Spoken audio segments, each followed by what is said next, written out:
Hey, kids. Welcome to Just a Game. I am, of course, Rob Kerr. You know who you are. Thanks for being here. In a much better mood. I started Wednesday's show in a pissy mood. Today, I'm in a much better mood. However, I'm probably going to ruin your mood a little bit when I remind you we spring ahead this Saturday, Sunday morning. Yeah. So the clocks move ahead. So we're more daylight, less sleeping on Sunday. So I apologize for alienating some of our audience here. Welcome to the Oodle Noodle studio. Hey, we're not just crazy about noodles. We put the same energy back into the community. Two locations, 1244 17th Avenue Southwest and 105 Main Street North in Airdrie, pickup and delivery. We are broadcasting live from Treaty 7 territory. And by the way, we are allies. Everybody's welcome here. It's an all-exclusive and safe podcast. I put the tape back on just as a little reminder this week.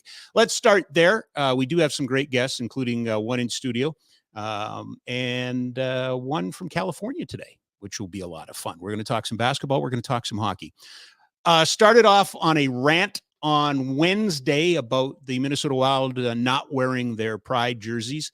Some of you, again, those who are in my camp are in my camp. Those who aren't in my camp aren't in my camp.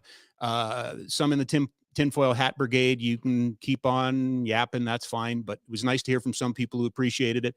But I do have some follow-up to that. And it's courtesy of The Athletic, who did some fantastic group reporting. So this is what we're learning. Ivan Provorov of the Philadelphia Flyers was kind of the first player in this story, refused to come out wearing a Pride warm-up jersey for a Flyers game. He was identified right away. The rest of his teammates did, and they did all of their exercises. The New York Rangers were supposed to have a Pride night and have worn Pride jerseys in the past, refused to wear the Pride jerseys this year. And then Minnesota had gone to the length of putting the social posts up for the auction for the jerseys that they were going to wear and warm up, went all the way down the path and then yanked it at the last minute. Again, with the lead of Mike Russo from The Athletic, but all kinds of great reporters, what we're learning is there is a story brewing around the Russian player component of this. Russian players seem, at least some, seem a little reluctant to participate. Our friend, and I use that term very loosely, Mr. Putin put in some pretty egregious anti-gay laws in December and has threatened players and others who do anything to promote, that lifestyle, as it were, in his words. And as a result, you have some Russian players who don't want anything to do with it. Kirill Kaprizov, who plays on Minnesota. You remember there was a lot of concern that he was not going to be let out of Russia to return to Minnesota this year. So, okay, fine. Does not change the way I think, does not change the way I approach this subject. I think if this is true, again, the value of good reporting, if this is true, maybe the NHL should be a little bit more upfront and transparent about this. Maybe we should have a dialogue about this. Maybe you should decide that you're not going to do this before you promote it and get sponsors and do all of that. I am still fairly critical of the teams. This is a very important subject for me. It's an important subject for everybody in my world. We are allies. It's important that particularly kids see themselves represented. All kids see themselves represented. So that's why it's an important story. Anyway, kudos to The Athletic for this reporting. That's where I'm going to leave it. I've said my piece. If you missed it, go back and listen to the front end of the Wednesday show. There's no way that you can just scrub by it. You'll see me flailing my hands and all kinds of things. We are now, this is becoming a bit of a issue for me. We need a theme song for this show. It is clear. We just come in and here we are. We need a theme show. I'm going to begin working on that. The local hockey heroes in action tonight against the vaunted Anaheim Ducks. Ryan Getzlaff, Sebastian Jaguar, Scott Niedermeyer. Is it Paul Correa? Nope, none of those. It's really a bad and expected to be bad Anaheim team. The Calgary Flames winning 2 on their road trip earlier, Minnesota and Dallas back-to-back. Now 4 points back of Winnipeg for the 8th playoff spot. They started the week 7 points back. So in the span of 5 days, they've made up a couple of points here. Everybody's excited. Everybody's There seems to be a different feel around this team. And I do want to thank my good friend Mike Kelm. He tweeted at me yesterday. Can we throw this up? Mike sent me this tweet yesterday. And could they finally be having fun? Because, of course, we all know sports is fun. If you look at Mackenzie Weegar, he's got his hat on backwards on the bench, like a rally cap. This is a team that has been far too tight, far too businesslike. And again, raise your hands if you saw the goal go in overtime and you shut the TV off, assuming you knew the ending and didn't realize the goal got called back. We found out later that at least Rasmus Andersson was completely out of his gear and had to put it all back on and scramble back to the bench to get back in this game. But I see something like that. And Mike, I hear you. I see you. I like it. It's 2 wins. It's Markstrom's playing better. Markstrom got the shutout. There's lots of reasons to be optimistic. It's 2 wins. 2 wins. Ottawa on Sunday, Anaheim tonight. Ottawa, by the way, playing really, really good hockey right now. Okay. Coming up just after 2:00, line tested and everything, our good friend, contributor Eric Duhatschek from The Athletic will join us. We're going to talk to him about the outstanding column that he oversaw for The Athletic, NHL 99, where they ranked the top 99 players of the modern era. Also, the Philadelphia Flyers made a change today, and we'll talk to Eric about that. Now, I'm very proud to read this note. I'm very proud to read this note. I do want to let everybody know before we even start this interview that my next guest is A, dear friend, B, we are peers at Sport Calgary, and C, I'm happy to let everybody know that I have joined the Calgary Surge in a small, pivotal community way to try and help grow what I think is a very important sport, what I think is a very important opportunity in our city. Can't talk about representation mattering if you're not prepared to put in the elbow grease, and I am, and they are, so I'm very excited to welcome in my new boss. No, well, he is. Welcome in my dear friend, Jason Riberio, the vice chairman, president of the Calgary Surge of the CEBL, also doctoral researcher at U of C. And as I mentioned, we're both directors for Sport Calgary. My friend, welcome to the show. So you're doing a show now? I'm doing. Can we? You thought this was just my room? Yeah, right? yeah. Can we get to work now? Yes. No. Can we get to work? I know it's a very kind introduction. Number one, but number two, I know I speak for a lot of people who feel really, really great to have Rob Kerr back behind the mic now, because it's needed. We're everything's happening so quickly, and you've forgotten more things about pro sports than a lot of people remember, and as we're trying to do things better, I think it's really, really great for all of us to know that we have a voice that knows that things can get better, things can improve, and some things are taking too slow or taking too long to improve, and need that battery in the back to do it. Sometimes it's going to be me, but I think it means a lot coming from you. So I'm honored to be here with you on The Nation. Well, I appreciate that very much. And this has been a long time coming. As a matter of fact, it's been coming since October 21st. Does that sound about 19th, right? 19th. No, October 19th. I'm sorry, October 19th. Yeah. You and Usman, your partner, stood at WinSport. Was it a surprise that there was a CEBL team coming to Calgary? No. But it was a hell of a surprise to see who was behind it. It was a hell of a surprise in the right way about the vision. Tell me about this journey, Jason. How do you end up in this show today talking about professional basketball in Calgary? It's things have been moving so quickly that it's hard to even go back and diagnose. But what I do know is this, I grew up loving everything about sports, and all sports, the aspiration, the competition, the fact that there were all of these overlays with music and fashion, and it was bigger than just what was happening on the ice or on the court or on the turf. And basketball was one of these ones where I spent a lot of time growing up in the GTA.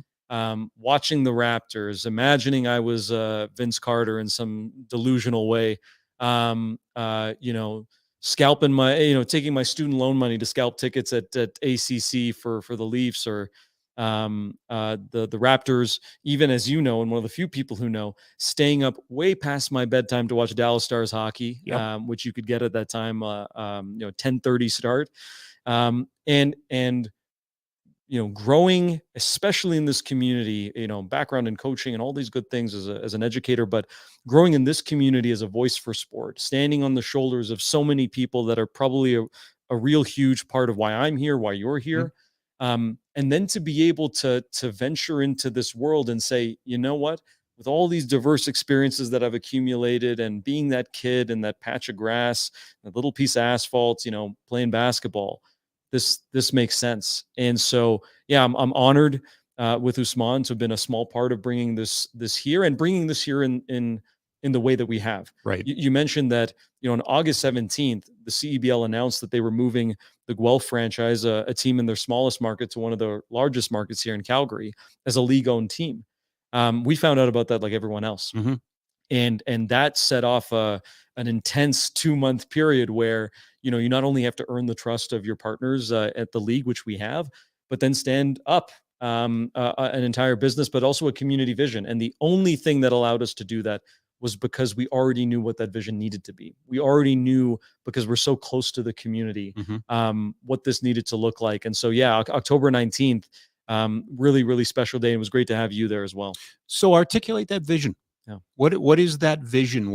If it was that easy to do, then it's got to be crystal clear for you and your partner, right? Yeah. You have to be on the same page to do something like this. Yeah. And to stand next to each other the way that we have, I think there's an implicit trust there. There's an implicit credibility there. And we're certainly very thoughtful and intentional about the organizations that we stand beside. And when we stand beside someone, we stand beside someone through thick and thin. And so, I think part of that vision, just based on the time constraints, had to be unspoken. We had to have the trust that we were just going to do things and that those things would be the things that resonated in community because they were battle tested. We think about the things that we do for Sport Calgary, the advocacy work that we do, the causes that we support, the positions that we've taken publicly, but then also the experience in broadcasting and, in business and consulting, in board governance, you name it. But the vision for us is simple. We talked to maybe a very small group of people. And the thing that kept coming up was this concept of home. Calgary is a home to so many people. Calgary and Treaty 7 has been home for millennia to people. And I don't know that we fully understood what it means to be at home, how comfortable you need to be. You look at that tape that is on your microphone. Think about the intro you just gave. There are people that don't feel at home in sport in particular, but in this city and in every city.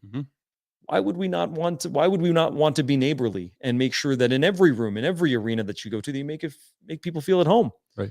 And that is a concept that translates above languages. That's a concept that translates above divides. You know how comfortable you need to be, and you know how uncomfortable it is sometimes when it doesn't feel that way. And so for us, the central vision was, number one, make people feel at home, make people feel welcome, take down all of the walls and the airs that puts a barrier between people and sport is fun. So let's not treat it as though it has to be any more complicated than that. And then the second piece was, and this is maybe at a 10,000 foot view, growing up in the GTA, I saw the evolution of Toronto. I was there. I saw when Carabana used to be just this thing that happened in the background and then became at the forefront. I saw when they opened up Maple Leaf Square to the public and Jurassic Park, because that wasn't always the case growing up. I saw when music and fashion, all these things collided. All of those pieces, I know exist in Calgary. And they're uniquely Calgarian. It doesn't have to be this poor diluted version of Toronto and Vancouver. It can be uniquely Calgarian, but let's get excited again. Let's bring all of those pieces together and let's just show the people what's possible. Enough analysis paralysis. Let's just get it done. I mentioned off the top, we've been doing a lot of back and forth, you and I, and this is about the millionth time I've said this to you. But tell me about minor pro second tier sports in our country. It does not have a good history. Right. There is a history of professional basketball in this city. Sure. But leagues, they've been, a little tough. Anything below the NHL, sometimes a little tough. Anything, in that, did that at all keep you up? Was there any trepidation about where this fits in the grand scheme of things? I think so, certainly, and that's good because you're going in with eyes wide open. And the two things that gave us confidence was, as a new pro league, you reach that kind of 5-year mark as the CEBL has, particularly under really challenging circumstances. Yeah, COVID. The first. They were the first league to bring fans back into the stadium safely. They were the first, league to do a bubble. And I know that the team worked really, really hard to be able to do that. But I as a researcher, I look at all the Sure. history, the analysis, Yep. and most folks smarter than both of us have said, you reach this kind of mark, you're kind of here to stay. And so that gave us a little bit of confidence. Yep. The other piece to that, though, then is, okay, so what does that league represent? And the fact that I don't have to have long embattled battles, so to speak, about Mhm. inclusion with this league mattered to us. Secondly, the fact that you have great leadership at the helm with the commissioner, Mike Moriali, and increasingly now names that have been publicly revealed, but names that we knew at the time that we were bringing the team here are picking up these other properties and these teams. And these are credible business leaders, community-minded folks from our friends at OVO and Sam Ibrahim in Scarborough to our friends in BC, David Asper in Winnipeg, Yep. just down the line, and recently with Edmonton gives us confidence. But the last piece was there were certain pieces that you haven't seen in professional basketball in all the experiments before. The Spaldings are there, the Foot Lockers are there, the content is there, and no one's being shot out of a cannon at halftime. It's the product spoke for itself, not just on the business side, but those guys are sending folks to the NBA. And for us, that gave us enough confidence to say we know how we can uniquely make the group better. And I think every governance person at the table or ownership group should be doing that. But also, we know that we're standing on the shoulders of a lot of work that's been done. So we had confidence, and I think hopefully we'll look back and say this was a model. So two questions that come off of that. Let me start with Mike Moriali first. Yeah. A CFL guy with an awesome reputation, Right. and I think that everybody that knows him likes him. Leading sport, leading a league, being at the top of the food chain these days is not easy. It comes with a whole new set of circumstances. You need to be vetted. You need to be all of those things. Tell me what you've learned about Mike Moriali and what gives you confidence about his leadership. Yeah, and look, it's a full circle moment for me, not for us because it's a history he didn't even know. I think I mentioned it on stage at our launch, not to age him, but growing up in Stony Creek, Hamilton area, we played our CYO kind of championship games. It was the big deal. We would play it at Ivor Wynn Stadium in a CFL stadium. But yeah, I was in the stands, Oskiwiwi, and seeing Mike Moriali compete for Grey Cups, and then to stand across stage from him, announcing a pro basketball team is a great moment. And he's done some incredible work, and I think under difficult circumstances, he's a big reason I think why we're here. But I think both sides of us, Usman and I, and our entire front office, and I think the league office understand this has to be bigger than one person. And I think so much in professional sport, NHL, NBA, has really been a one-person show, and frankly, a one-man show. Yeah. And that's just not the perception I have of Mike. Mike is a team builder, has confidence, empowers people to go and do that work. I think we sit in these tables where you've got a lot of really successful people making decisions here, and you don't see any of those egos flare. There is a healthy perspective on competition, but ultimately recognizing that this is not about us. And I hope that comes through. Usman and I are really intentional about the fact of why we did this. It wasn't because we had aspirations of this. Growing up how we grew up, Mm-hmm. we don't have aspirations of being in this position now, Mm-hmm. bringing a pro team at any level to a city that you call home where you're raising your children. And I think not diagnosing that and not thinking about that allows us to be really, really in tune with the community and recognize what's important. And I think our counterparts are taking note. They're seeing that the same way. And I hope that that's a little bit of the superpower fairy dust that was missing, where it was just the business. I hear your show all the time. It's just the customer, just treating you like customers, not treating you as a neighbor, as a community member, as someone who needs to feel comfortable. Someone how would you invite someone into your own home? Would you treat them as just a transaction? Don't use the language and hide behind the language. Really make good on treating people like family or like they're at home. And that's the aspiration we've set for us. What about Mike Morreale's aspirations for the league. Having done this, I told you I was there for the first game of the Drillers in the ABA. I've seen the Northern League come through. I've seen startup leagues. At one point there was a WHA2 coming and all of these things. As a matter of fact, how long are NDAs? Or 7 years? Anyway, I signed an NDA for a basketball league back, I want to say in 2009, 2010. Oh, wow. They were looking at it and they were all across Canada. It really felt a little bit like the CEBL, except I haven't heard you tell me about the 1,000 instruments you've acquired from Yamaha for bands for each team, which I did see in that document. Where are we going? Where's the CEBL in 5 years and 10 years if Mike Morreale carries out his vision? Yeah, and I think part of that is in place because I think we as a group have made him now, I think, the longest going to be tenured commissioner in pro sports in the country. I think it's twofold. One is, I think, job not finished. I think we still need to make sure that the early success we have is established success. And I'm really proud of, even for us, the early success that we've had, not ever having played a game yet. Now we've just set that bar and we need to make sure that we meet it, if not exceed it, which is my responsibility and the responsibility of our team. But from a league perspective, I think it's making sure that that's a sustainable, successful experience, both on the floor and off the floor, making sure that these become institutionalized, entities in the fabric of community, that, you look to your local CABL team for not just that extra level of accessibility, but also that level of aspiration. Maybe our players are a little bit more accessible for the limited time that they're here. Maybe you enjoy, following their travels as they do other pro pursuits, either in the NBA or abroad. So I think that's what happens, sort of on the court.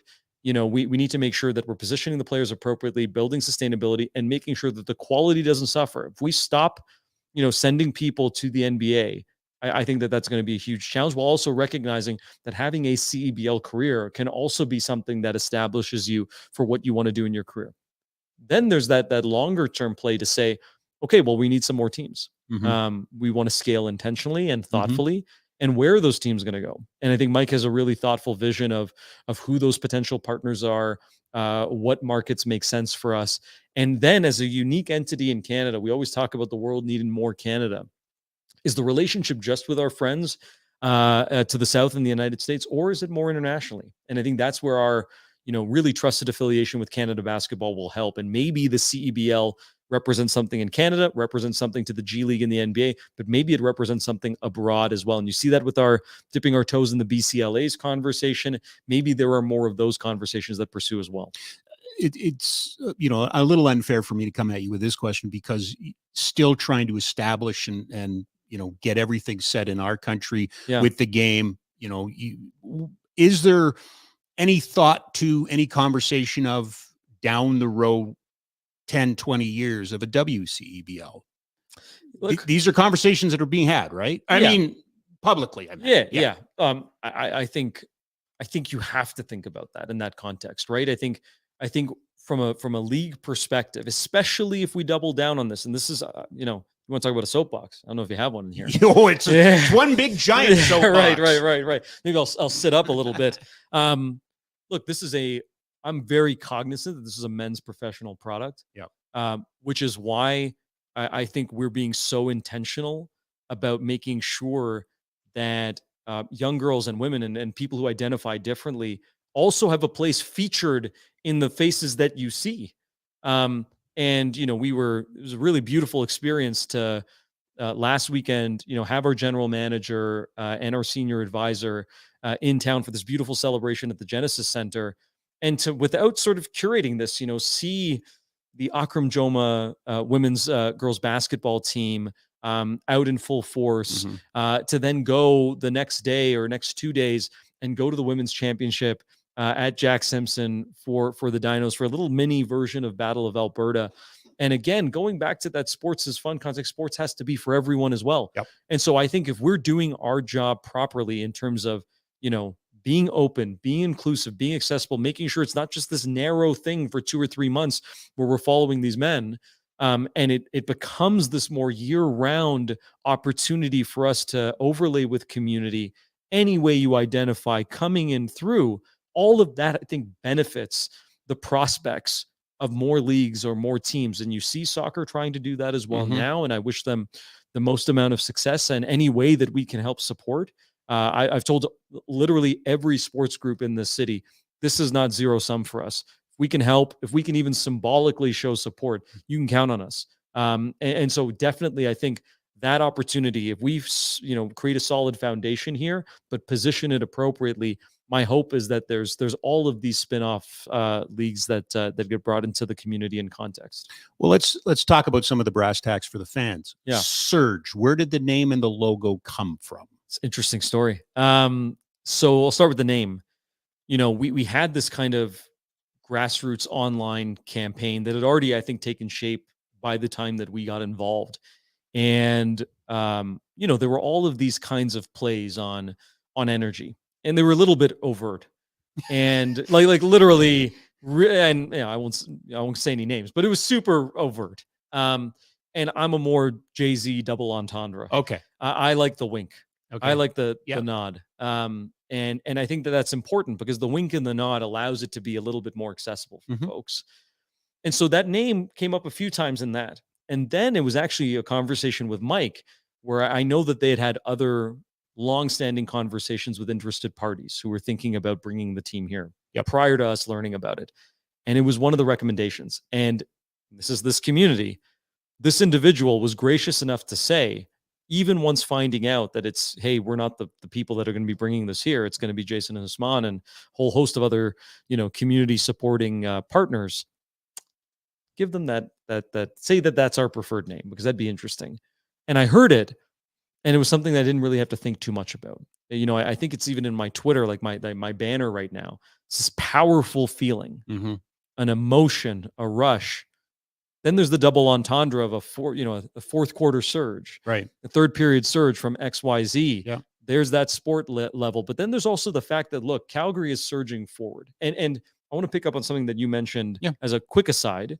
I think it was on your first or second show, was, are we surging ahead? Because in some respects we're not. Yes. And you and I had an offline conversation. I agree. But I think there's an undoubted momentum outside of sports where I think we are. Yeah. And I think that's the distinction that you made. This is a beautiful place. Forget about all the rankings that you hear people tout, but I think this in your bones if you're here. And we shouldn't be insecure about it. We've caught the brass ring. This is a beautiful community. This is a community that will show up for you. Being in Canada, you won the lottery. Not to get too political, even though that's my other hat of being a broadcaster and a commentator. Yeah. I hear a lot of conversation about Canada being broken. That's a big statement to make. That's a big statement to make in a more political context. But I think maybe it devalues the gifts that we've been given here. And maybe it devalues the work that we still have to do every single day to make sure that this stays intact, because make no mistake, it's the envy of a lot of places. And so this community is surging ahead in economic diversification, something that I had a front row seat for in my executive role at CED, surging ahead in all the innovations. You talk about UFC's kinesiology department. I could name every single story to you, and you know those same stories. Tech. Even in our title sponsor is a company that didn't exist in 2015. And it's the, I say this proudly, it's probably one of the largest deals. Tell everybody. My good friends, Kai and Gerst, co-CEOs of Zeno Renewables. This is one of the largest deals in I would say professional sports. I wouldn't even put the caveat there. Blew my mind. Yeah. And the inner workings of that, right? So multi-year, 6-figure annual commitment. And so that's this city. So we're surging ahead from that perspective. And so even though in sport, we got a lot of work to do, and maybe it's a separate conversation, surging ahead. And we want to be part of surging ahead and surging intentionally. So that's the name. And I like that it wasn't literal. Some of the team names are quite literal. So you see the logo and then you see the name, and it's not the Calgary Super Unleaded. Right. Or even from some of our counterparts who that's the choice that they've made. Ours, I wanted the logo to be something different than what you were seeing, right? So if you know Yes. the Boston Bruins, it's a Yep. it's a bear, and those kinds of things. Not to be specific, Toronto Raptors. Yep. So then the logo was something that kept me up at night. It wasn't the original logo. We were going back and forth, but we had to launch, and we'd already delayed it a couple times. And luckily, I think we got it right. And what I like about it, no plug needed right here, calgarysurge.ca/shop. I'm sorry, what was that? calgarysurge.ca/shop. Got it. Okay. There we go. Okay, I remember it now. Yeah. Aspirational, a symbol, something fresh, something that could be adapted over time, particularly with our Indigenous brothers and sisters. And Willie Littlechild, Chief Willie Littlechild, who did the opening remarks at our launch, said, you know, there's no higher honor. And I didn't know that he would say that. It blew me away, actually. I had to sit back because it wasn't the intention. Yeah. It was a nod to the Guelph Nighthawks, the same nod that the Calgary Flames made to Atlanta. Yep. Keeping that a little bit consistent, but also knowing that there's a red-tailed hawk that's in Alberta. And so I think it gives us the positioning to be aspirational, unique. You can see it on a jersey, but you can see it on a shirt. You can see it in high fashion. You could see it in the schools, but something that I think and look forward to meaning different things to different people over time. We agree on a few things we've disagreed. I think it's a mistake not to have gone with the fighting squirrels. At some point, that I'm proud to disagree with that. Right. We'll settle this after. By the way, black.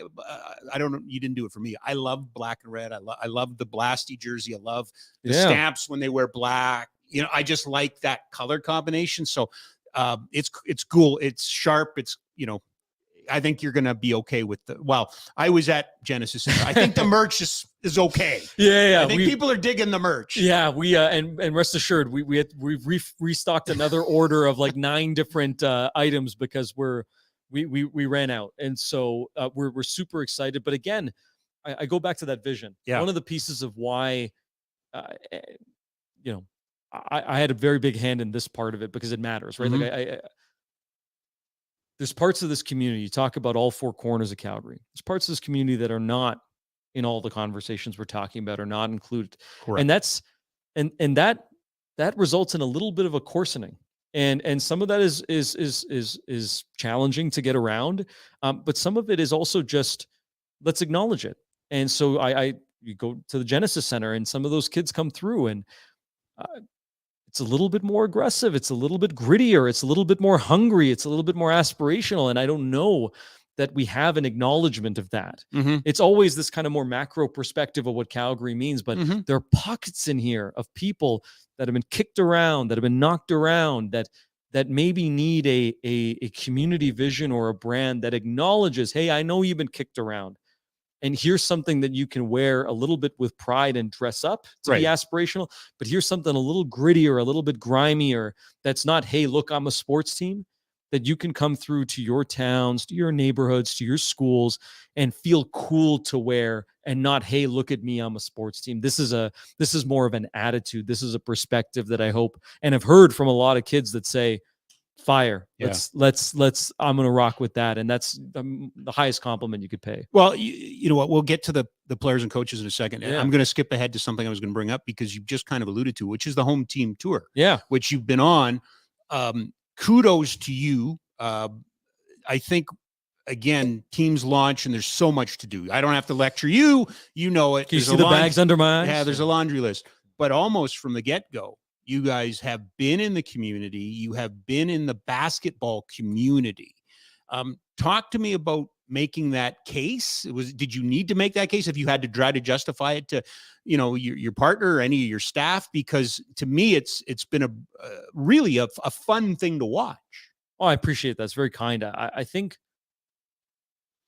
like, at the core of, and you know this, like, I'm a community guy. Yep. Like and the people that we brought in to round this team, you know, no exception made over here.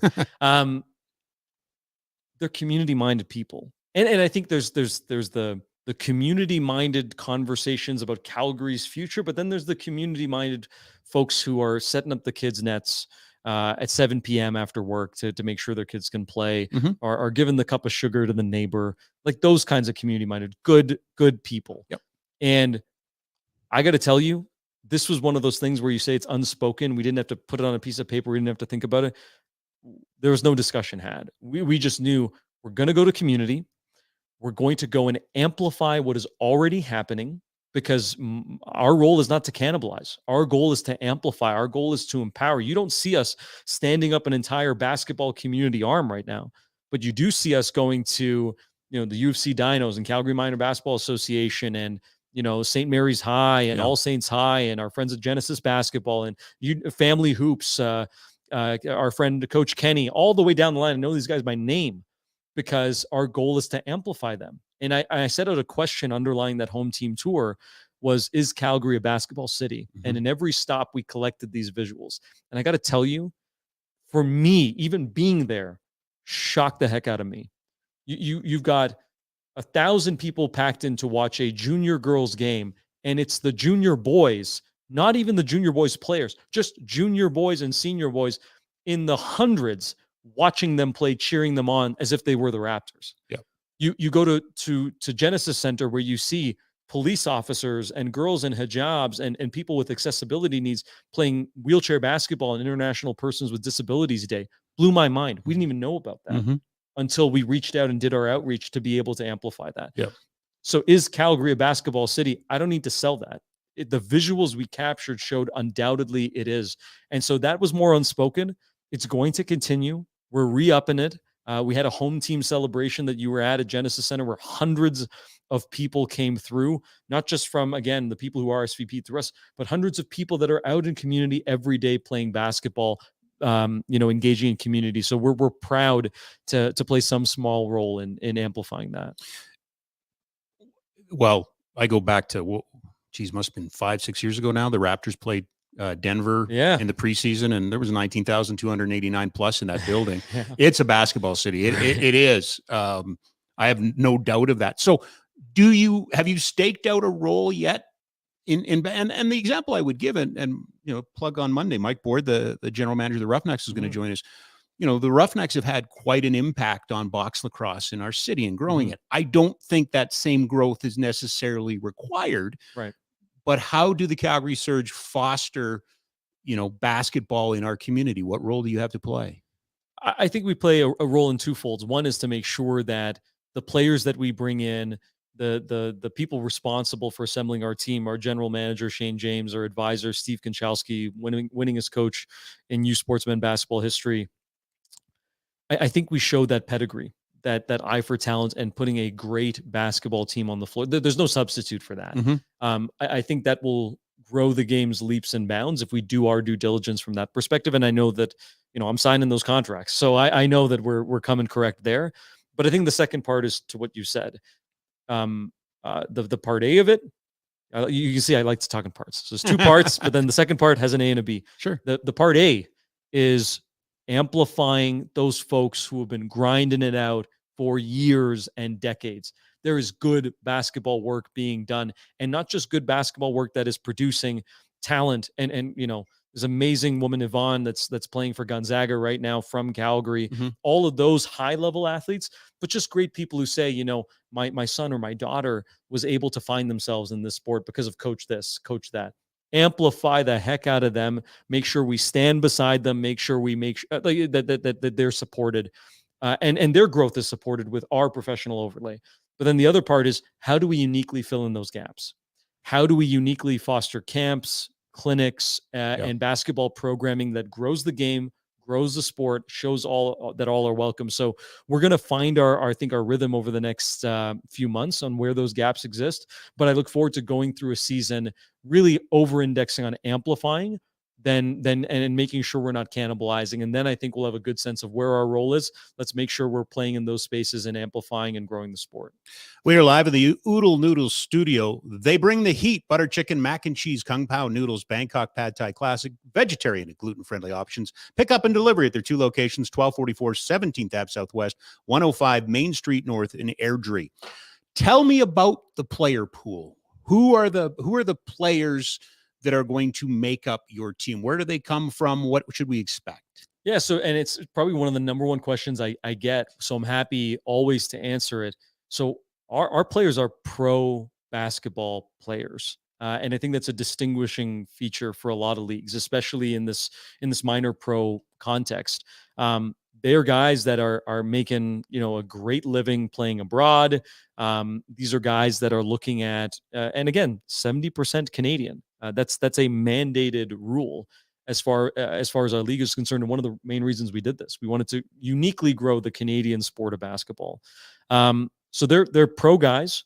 They're playing abroad. They're playing in the United States. Some of them have two ways with an NBA team or an NBA affiliate.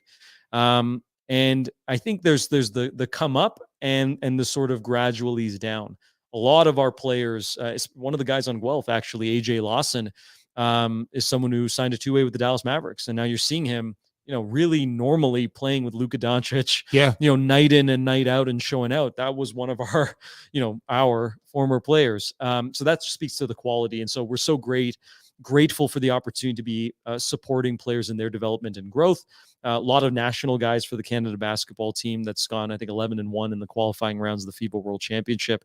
But then there's also those former NBA guys, former guys that want to stay close to the game, are Canadian, or want to stay close to home, or maybe you're thinking, hey, I got one last shot to make it back, but are still highly, highly, highly competitive and talented basketball players. So, Bebe Noguera, former Raptor, was on the Guelph franchise as well last year. So it's an amazing pool of highly talented professional people. And one of the last pieces as well in supporting the growth of the game is that U Sports player that you're able to sign.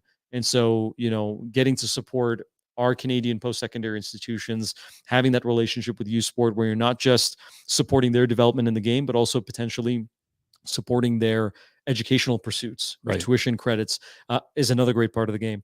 So is that kind of like the CPL's piece? Can you have an active student on your roster then? Yes. Okay. And so I think as well, and again, not zero sum for us. I think the U Sports Player of the Year just announced today, Thomas Kennedy, is a night in, night out player for the Vancouver Bandits. And so that ability to play at that level, get your education, get exposed to the game, and play as a professional. Again, there's only limited spots for that.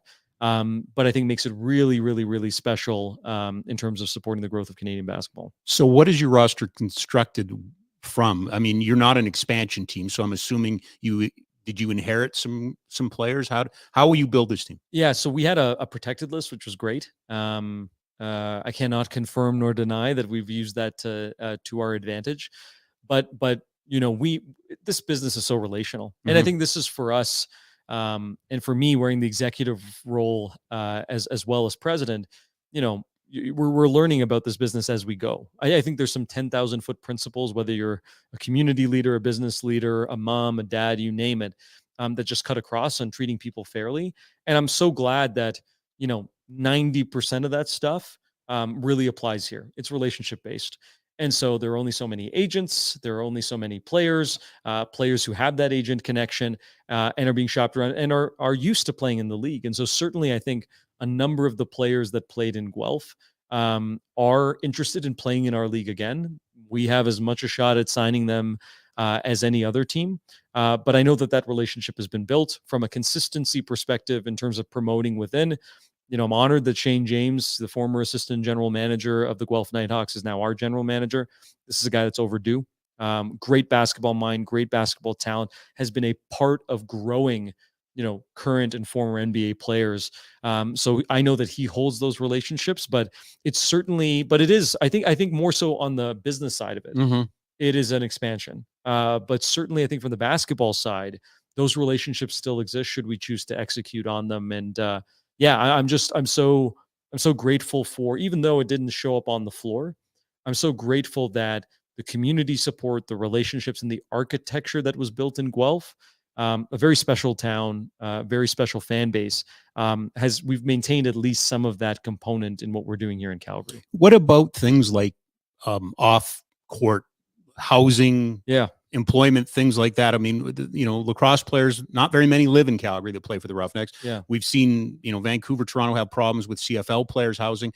How's the Surge set up because it's a small season, right? It's like a 3-4 month season. Three and change. Yeah. So it's a 4 months, I think, it as a round number. I think it is interesting, right? And I think we're learning this this as we go on player preferences, what makes sense for us, what makes sense for us being on the road as much as we are. And so that's the operations side, where you're looking at accommodations that support the players, keep them together as much as possible. I think that camaraderie is so critical. And then also recognizing that, the accommodations and the community that you build has to be beyond just your time in Calgary. It has to travel with you on the road. It has to travel with you in the relationships that you have, that you will wear when you're going onto the court, or you're staying at the Radisson in Winnipeg, or wherever you are. Those things have to travel with you. And so I think what we're working on the logistics, and I think we're quite confident in the arrangements that we've made. But the players will live in Calgary. They will be here. They will be active members of the community, and that's another important distinction to make. I think there's an expectation league wide that's set about what role the players have in community, and I don't look at that as just what's on the paper. And our general manager doesn't either.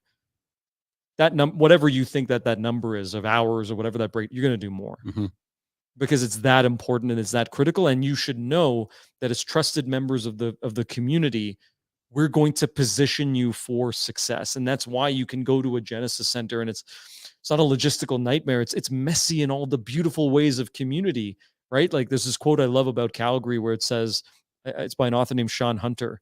And it was like, and I'm going to butcher it, but it was like, here was Calgary in complete 3D vision, all of the beauty and scars and blemishes.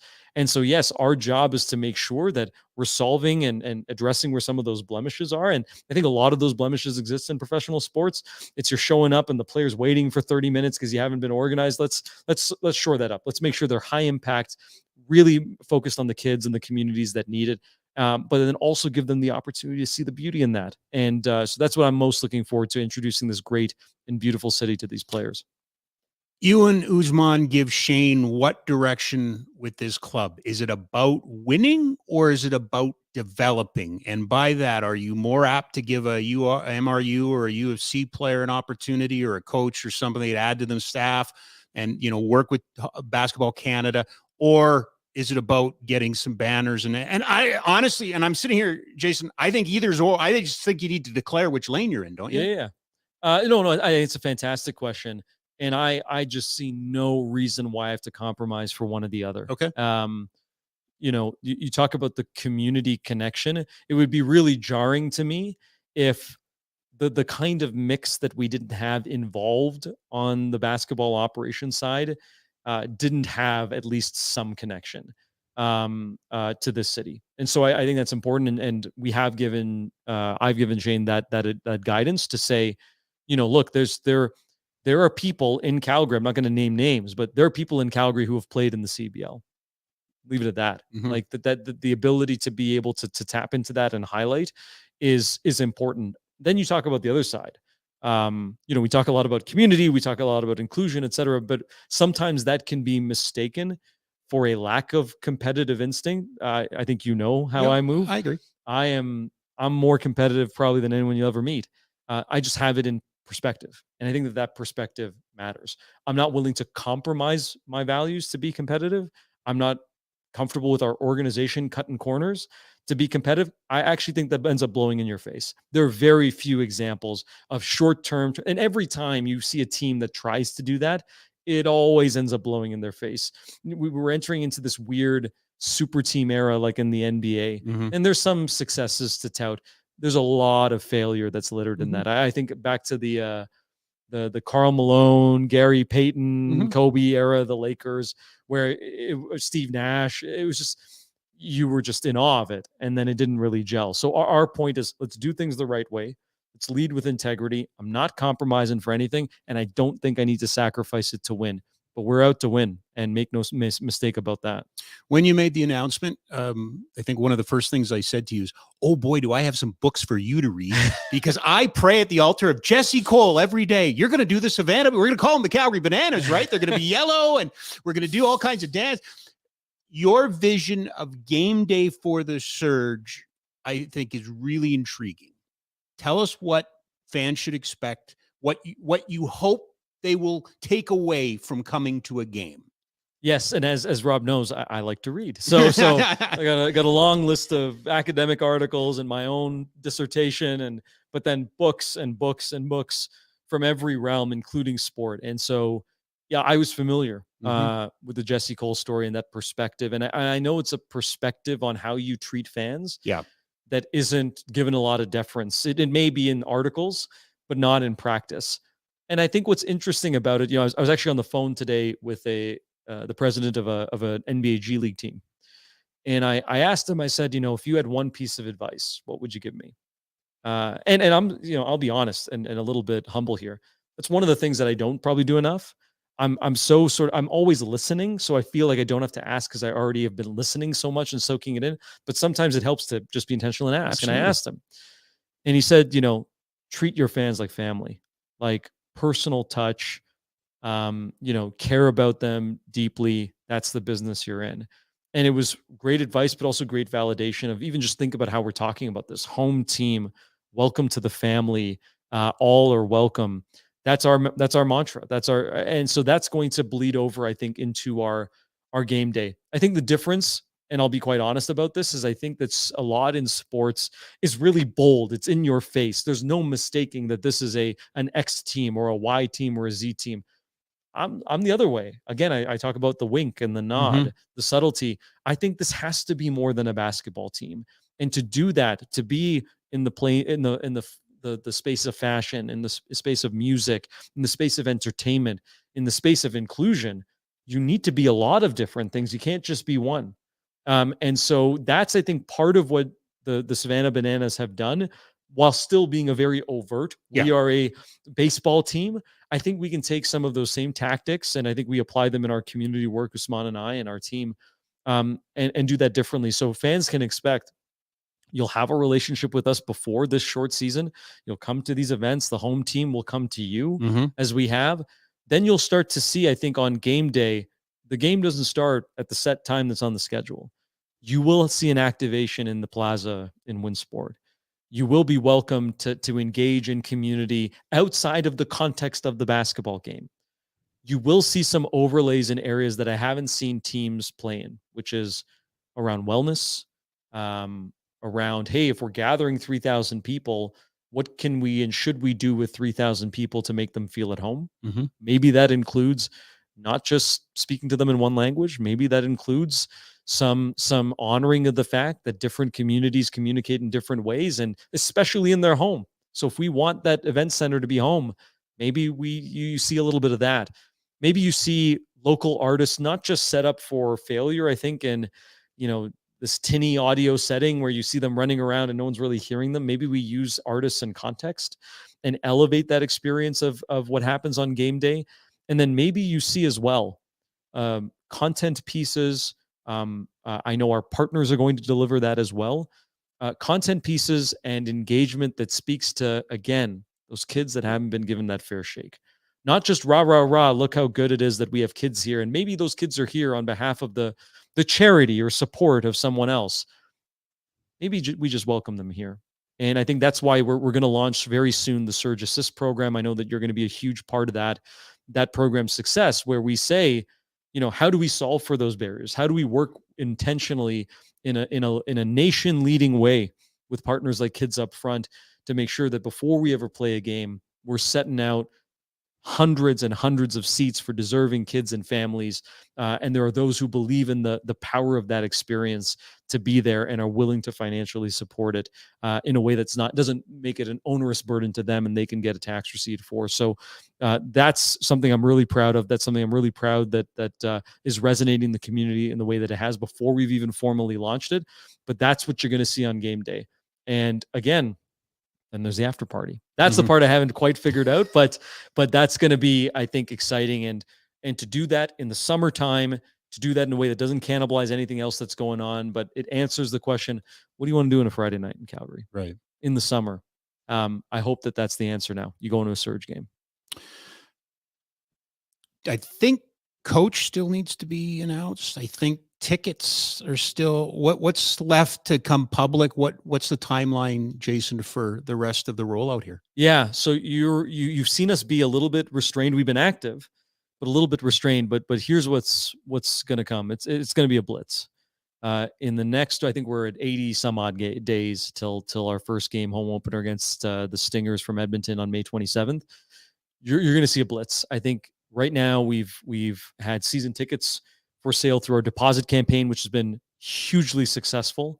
Like hundreds and hundreds and hundreds. I'll even say across the 1,000 mark for season ticket deposits. And so that's blown our expectations. So you're going to see your flex packs. You're going to see single tickets real soon. You're also going to see a head coach announcement. It's inked. It's signed. It's someone I'm proud of. It's someone who I think will surprise people because it is and not to mix my metaphors, every inside baseball, in this case, inside basketball fan, right?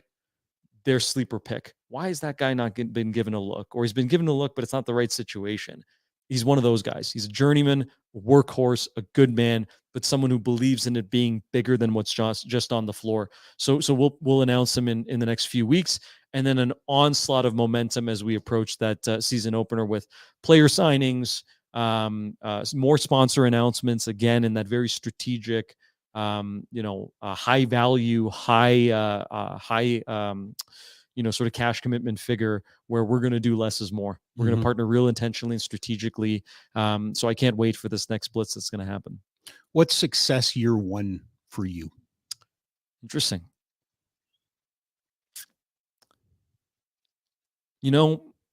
I wrestle with that. There's a really great way, and I think we've already sort of proven that out, and I don't know how many people know that, but on the business side, there's a really great way to measure success. Sure. And we're trending in all the right ways, which is phenomenal. It's really blunt on the other side. I even in the way that I politics, the tools of politics are really blunt. You're either knocking doors, you're either raising money, and you're either winning the race or you're not. Same thing goes for sport. Right. So I think we have to win. What success looks like in the first year, I don't know. Let pundits think about that. I want to win a championship. Job not done. I'm very Kobe Bryant about this. Yeah. And I think I try and keep that on me because that's a standard that I think can jar some people, but that's my standard is we win a chip.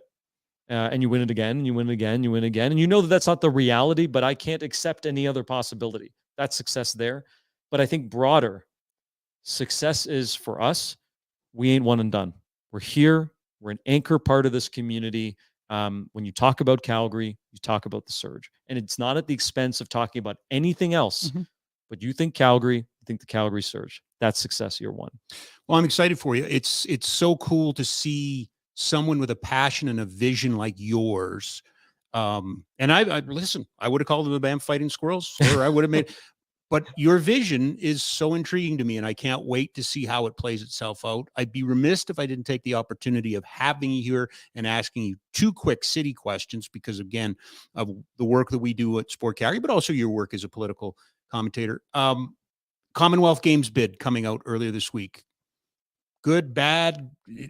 Have you fallen on a position on this? I mean, I'm all for whatever my city wants. I think, to me, secret sauce. What did you use? Magic dust? Yeah, fairy dust. Fairy dust. That it's Edmonton, Calgary, and Sutena. Right. That was very, again, intentional and really speaks to, I think, somewhere we've gotten here. I'm fascinated by that part. Yeah, I think, and I haven't, been as close to this bid effort as in previous sort of city building conversations, just because the demands of this city building project of our own. But I know there's some great people involved. I like that there's a regional collaboration approach to anything.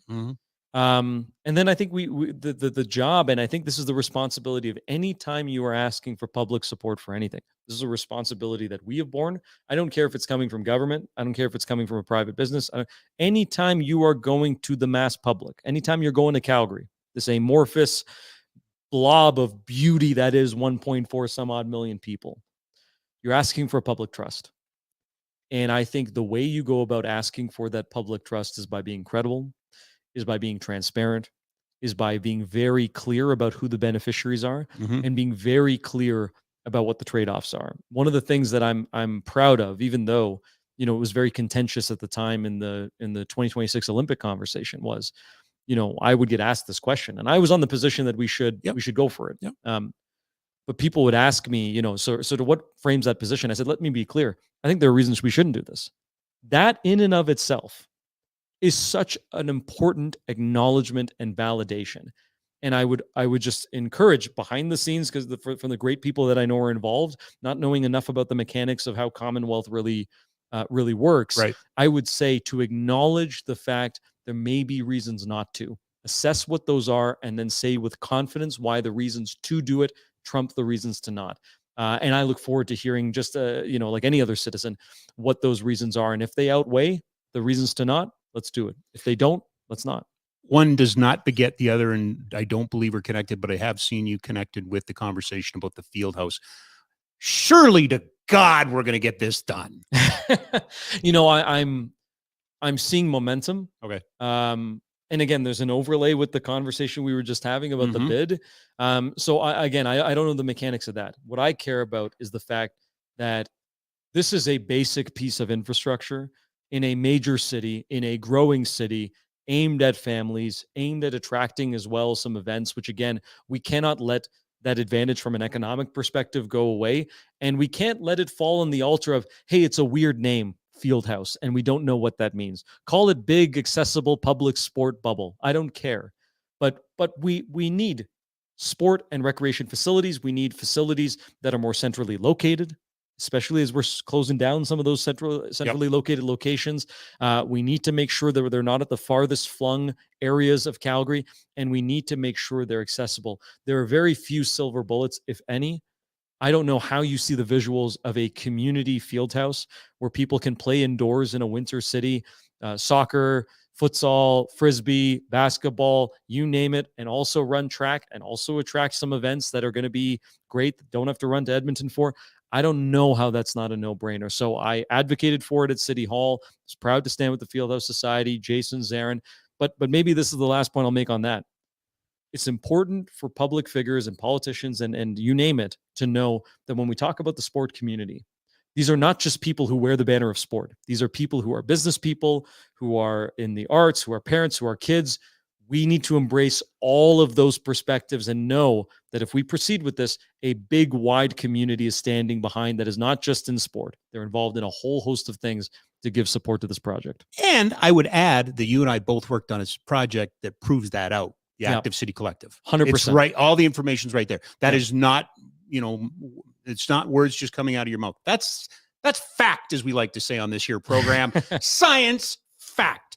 If I want to buy a Surge hat, where do I go again? Calgary. I'll go slow this time. Yeah. CalgarySurge.ca/shop. They actually might be sold out, so you'll have to check. Oh, okay. But that's where you can go get your tickets. Okay. Follow us at Calgary Surge on all platforms. And like I said, stay tuned because flex packs are coming, single game tickets are coming. And on the season ticket side, we've beat every projection we've had. So we're expecting a full house here. You're a good man, brother. Appreciate this. Likewise. This is just the first. I can't wait to get coach. Wait to get your general manager there. Just put up on the screen a little bit of the work that you can expect to see in our city when it comes to basketball. That was last weekend at the at Jack Simpson with the U of C and U of A. Yep. We don't have to talk about the result. Yeah, so that's not your fault. No. And not as the husband of an alumni and a current Calgary PhD candidate. I wasn't upset at all. But no. Thanks, buddy. Thank you, brother. Jason Riberio, everybody. Joining us from the Calgary Surge. Just a couple of minutes, we're going to hook up with our good friend Eric Duhatschek from The Athletic. Coming up on Sunday, immediately following the Flames and the Ottawa Senators, it will be Afterburner. As soon as that Flames game ends, we fire it up live. Join myself and Pinder on Sunday for Afterburner. So that's coming up. Today's reading assignment. We did this one a little while ago. We did the NHL or the NHL 99 project as a reading assignment on show number 3, I believe. So I didn't want to put it up again. And had I been a little bit better or patient, how about patient? Let's go with patient. I would have put up just an outstanding article that showed up on the Athletic today, written by a number of their key hockey reporters, including Arthur Staple and Mike Russo, talking about the Russian pride problem that the NHL has.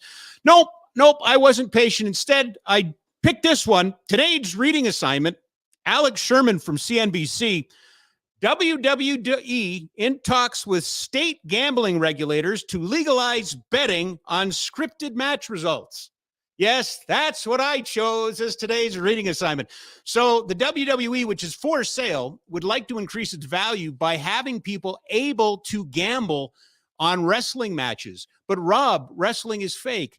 It's sports entertainment, kids. But you know what else? They're working with Ernst Young. You know what Ernst Young does? They're the people of record for the Oscars. And you can gamble. You can, in some states, gamble on the results of the Oscars. So the WWE making the case that you should be able to gamble on the results of WrestleMania. I am almost positive that our next guest has no thoughts on this, so I wouldn't even do that to him. He is the Hall of Famer, longtime friend. I've often said it. My favorite single piece of work that I've ever had the part of being was the East West Hot Stove with him and our good friend Al Morganti, and there's a little story hopefully we'll share today. But he writes for The Athletic. He was in charge, I believe, oversaw the NHL 99 project. Eric Duhatschek joins us this afternoon. How are you, sir? I'm good. You're not going to give me a chance to weigh in on that? Oh, I did not. I was not. Well, first of all, I was not aware of that until you outlined it. And I'm thinking to myself, well, that's completely preposterous. So now I'm going to have to go and read that. Well, I read it, and you know, to me, and it allows us to morph into a hockey conversation. It's where we're at in the world right now, that especially in the United States, that there's so much money being spent on sports gambling, and it's become so powerful and so popular that if you're the WWE, why wouldn't you look at a way to get people to engage your sport like, or your product like that, especially if you're trying to sell it? Yeah. Well, I mean, it's a great point. Let's turn it to the National Hockey League. Right. There's an opportunity, I think, on some of these betting websites to bet on NHL awards winners, and there's a very small group of us in the Professional Hockey Writers Association that votes on it. And what I will tell you is this, that nowadays I think there's like 150 or so people that vote, but when it was a 21 team NHL and there were 3 voters per city. Yep. I even though they kept the results secret, virtually every time for every award, I knew who'd won, because the people who are voting are my friends. A lot of times, even in the run up to the awards, if I didn't know, what kind of a year had, Bobby Clark had in Philadelphia this year compared to other years, I'd call Jay Greenberg, and he would pick my brain about what was going on in Calgary. So there was a dialogue that was going on among the voters. And so it was pretty clear who the winners were. Now, gambling wasn't as ubiquitous as it is today. Right. Probably harder to do, and gambling is something that it's a vice that I haven't partaken of. So I didn't go forward with that knowledge. But there was a part of me that was thinking that like I could tell you that the MVP this year is going to be Eric Lindros, not Jaromir Jagr, or vice versa, with a fairly good degree of certainty. And I would suggest that that you could do straw polls and find these things out. So there's a slippery slope there when teams and leagues and people get involved in gambling. And it will be interesting to see how this evolves, because we are clearly in the infancy of this. But I do see, Connor McDavid is doing commercials with Wayne Gretzky. They're wildly entertaining. Austin Matthews I'm is sure you're using that term right. Well, they can be entertaining and still be, bad, right? Yes. Okay. I mean, some of the best sports commercials featuring sports personalities are the ones that make you cringe and anyway. And I'm not suggesting that they did that. I actually like the first one that Connor and Wayne did, not the Zamboni driving one, but the one where Wayne was being distracted by his phone and Connor was not allowed to I thought that was pretty clever, and especially the line about shouldn't you be out golfing. The first time I heard that, I laughed out loud. So I thought that was pretty good.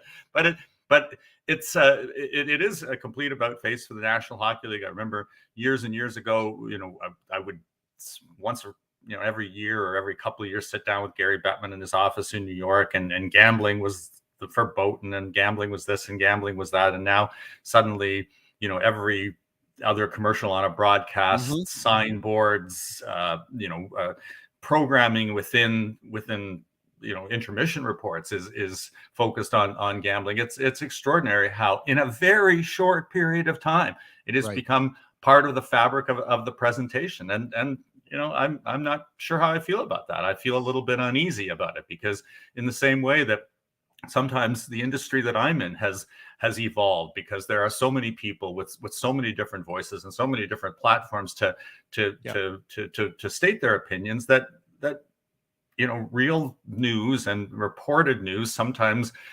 gets mixed in with people. Here's what I think and here's what I see, and I still try to do it the old-fashioned way, which is old-fashioned now. It's texting managers. You don't call them out of the blue anymore, but it is there's a few of us that are still sort of working sources and trying to get information from decision makers, and then there's a whole lot of other people who are just guessing, and so it's a complicated world that we live in, and all of us, I think, are just trying to sort of navigate our way through whatever the modern realities are.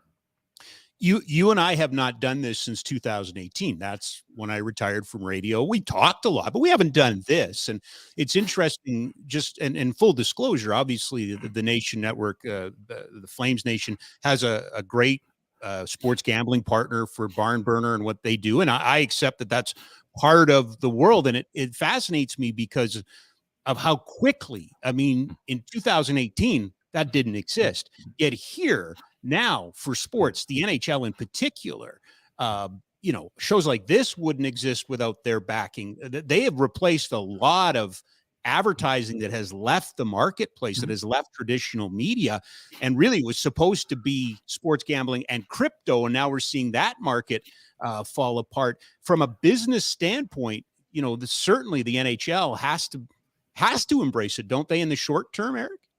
Well, I think that again, if you were to pump the sodium pentothal or truth serum into Gary Bettman, that he would have seen the timing of this as a great opportunity, because of course the National Hockey League during the COVID-19 pandemic lost a lot of revenue. I mean, there were two seasons that were disrupted by the cancellation of games.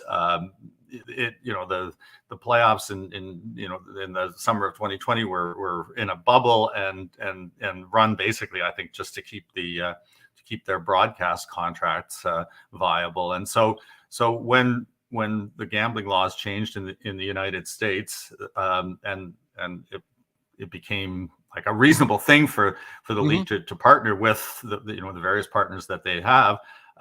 They saw it as an opportunity to replace some of that lost revenue. And when you listen to Gary Bettman's semi-annual State of the Unions, and he's talking about how they've not only have they got the business back on track, but they are going to in a very short period of time start establishing record revenues. It's because they've managed to get people back in the seats. So the traditional box office is back, and now in addition to that, these gambling revenues are just are pouring into their coffers too. So ultimately Gary Bettman is running a business, and the change in the gambling laws has been good for business. And so we'll see what the consequences are 5 years from now, 10 years from now. Will we be having a discussion about gambling addiction in the same way that we are having a discussion about head injuries and CTE? That whole notion of unintended consequences is still very much up for debate as to where it's going to go.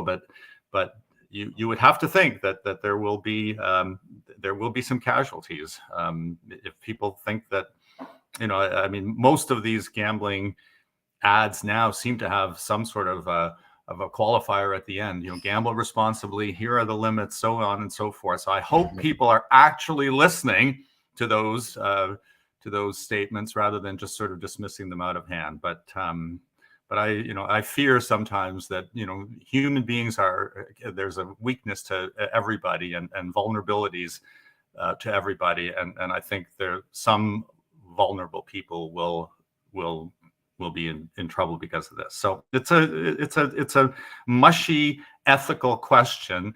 And I don't think it's one that the NHL particularly wants to address head on, because, as I say, it seems to me, at any rate, that they feel that by telling people to gamble responsibly, that they are meeting their side of the ethical bargain. We'll see.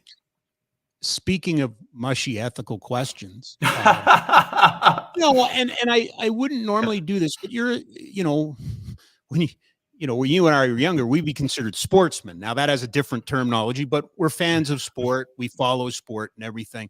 How do we, mushy ethical question, how do we view Pete Rose now? Because that was always a lightning rod. That was red meat on sports talk radio. Let's talk about Pete Rose. You throw that out there. It was easy to be black and white on Pete Rose, but talk about mushy ethical questions. Yeah, and I don't have a good answer for you, because it's not something I've given a lot of thought to. I mean, I think that, what he did, my limited understanding of that, because I don't follow baseball very closely, is that the things that he was doing would probably, would they be okay now? I don't know. There was a football player, I wish I could remember his name. That's right. Yeah, there was an NFL player that just got his suspension got lifted. Got reinstated because he was betting on games. So it's still you are not allowed to bet on sports. So that part of the equation I don't think has changed, and nor should it. Honestly, I don't have a good answer for that, Rob, because I just don't know the full details of that. Although it, as you say, the world that we live in today seems to be a lot more forgiving of the idea of placing a small wager on something, especially if it's not your team. I mean, if you're betting on the team that you are playing for, either for or against, then I don't think that's not a mushy ethical question. That is a breach of ethics, and you cannot do that. And the league the leagues will always come down hard on players that are gambling on their own sports. Gambling on other sports, well, that's you hear people even I was watching the TNT broadcast the other day, and Rick Tocchet went into a game, and he put he said in the post game interview, I had money on the board, so there have been times when people from the NHL frown upon the idea of doing that, even though it is a tradition in the sport. So I don't know. We could, I suppose, debate this back and forth for a long period of time. But anyway. I'm done with that, because I want to go to something that all about, that is ethically superior and morally superior to anything else that I have read in an awful long time. That's the NHL 99 product on Athletic. Now, I know it's been over for a while now, Eric, but for those who don't have the Athletic, this is a great reason to go and get a subscription and go back. Can you walk us through this project, your role in it, and also, because I have a little inside information, how much fun this was for you? Yeah. Well, so what happened was, so starting, I've been at the Athletic almost 6 years right now, and right at the beginning of my time there, the Athletic ran a series naming the 100 greatest players in baseball history, and it was really well received, and it was a little bit, charged, because I don't think Babe Ruth was voted number one, but it was very, very popular and very, very well done. So we had, at the time, 4 major verticals at the Athletic, Major League Baseball, basketball, football, and hockey. And very soon after the baseball project ran, the NFL did a project and basketball did a project. And hockey was the one vertical that was lagging behind. And then there was a period of time right around now last year where the Athletic was taken over by the New York Times. And I think that the people that I work for, the editors, were waiting for direction from the new owners. Should we continue down this path? Because it was already in motion, but not a lot had been done up until that point. And they were told, yes, please do. Let's press on with it. And so beginning in April and May, we formed a committee. There were 9 of us that voted, and basically it was a very simple thing. Everybody voted for 100 players from 1 to 100, and if you voted Wayne Gretzky 1, he got 100 points, and if you voted Bobby Orr 2, which I did, he got 99. And at the end of the day, we came up with a merged list. And then once we had the list, then it was a matter of assigning the writing to the members of our staff. So we have, I think, 40 to 45 full-time hockey writers at the Athletic. And I ended up with, I think, 14 of them in the end, because I inherited a couple at the 11th hour. But it was really fun, because when I joined the Athletic in the first place, that was the pitch that James Myrtle, my boss, made to me. I'd been at the Globe and Mail for 17 years, a wonderful job, but sports was falling in terms of importance on the totem pole there. And James said, come to join the Athletic. We're a new entity. We're going to have the energy of a startup, and we are going to do long form journalism, because there's a void for that. So that's what I signed up for in the first place. And this allowed me to spend 6 to 9 months of my life doing these things. And when you have that much lead time, you can do them right. Now, I will say this. So I get assigned, I think I had 12 to start. So you open 12 separate files, Rob. Imagine trying to read 12 separate books at the same time. And so, you start them, you put them all in motion at the same time. Some are easier to get than others. There were a couple of people, I spent a lot of time in Los Angeles. I ended up doing Rob Blake, Paul Correa, Luke Robitaille. So these were people that were, within a drive of where I was. Not that difficult to sit down and do a really, really extensive interviews with them. The draft being in Montreal was convenient, because I had Serge Savard and Guy Lapointe.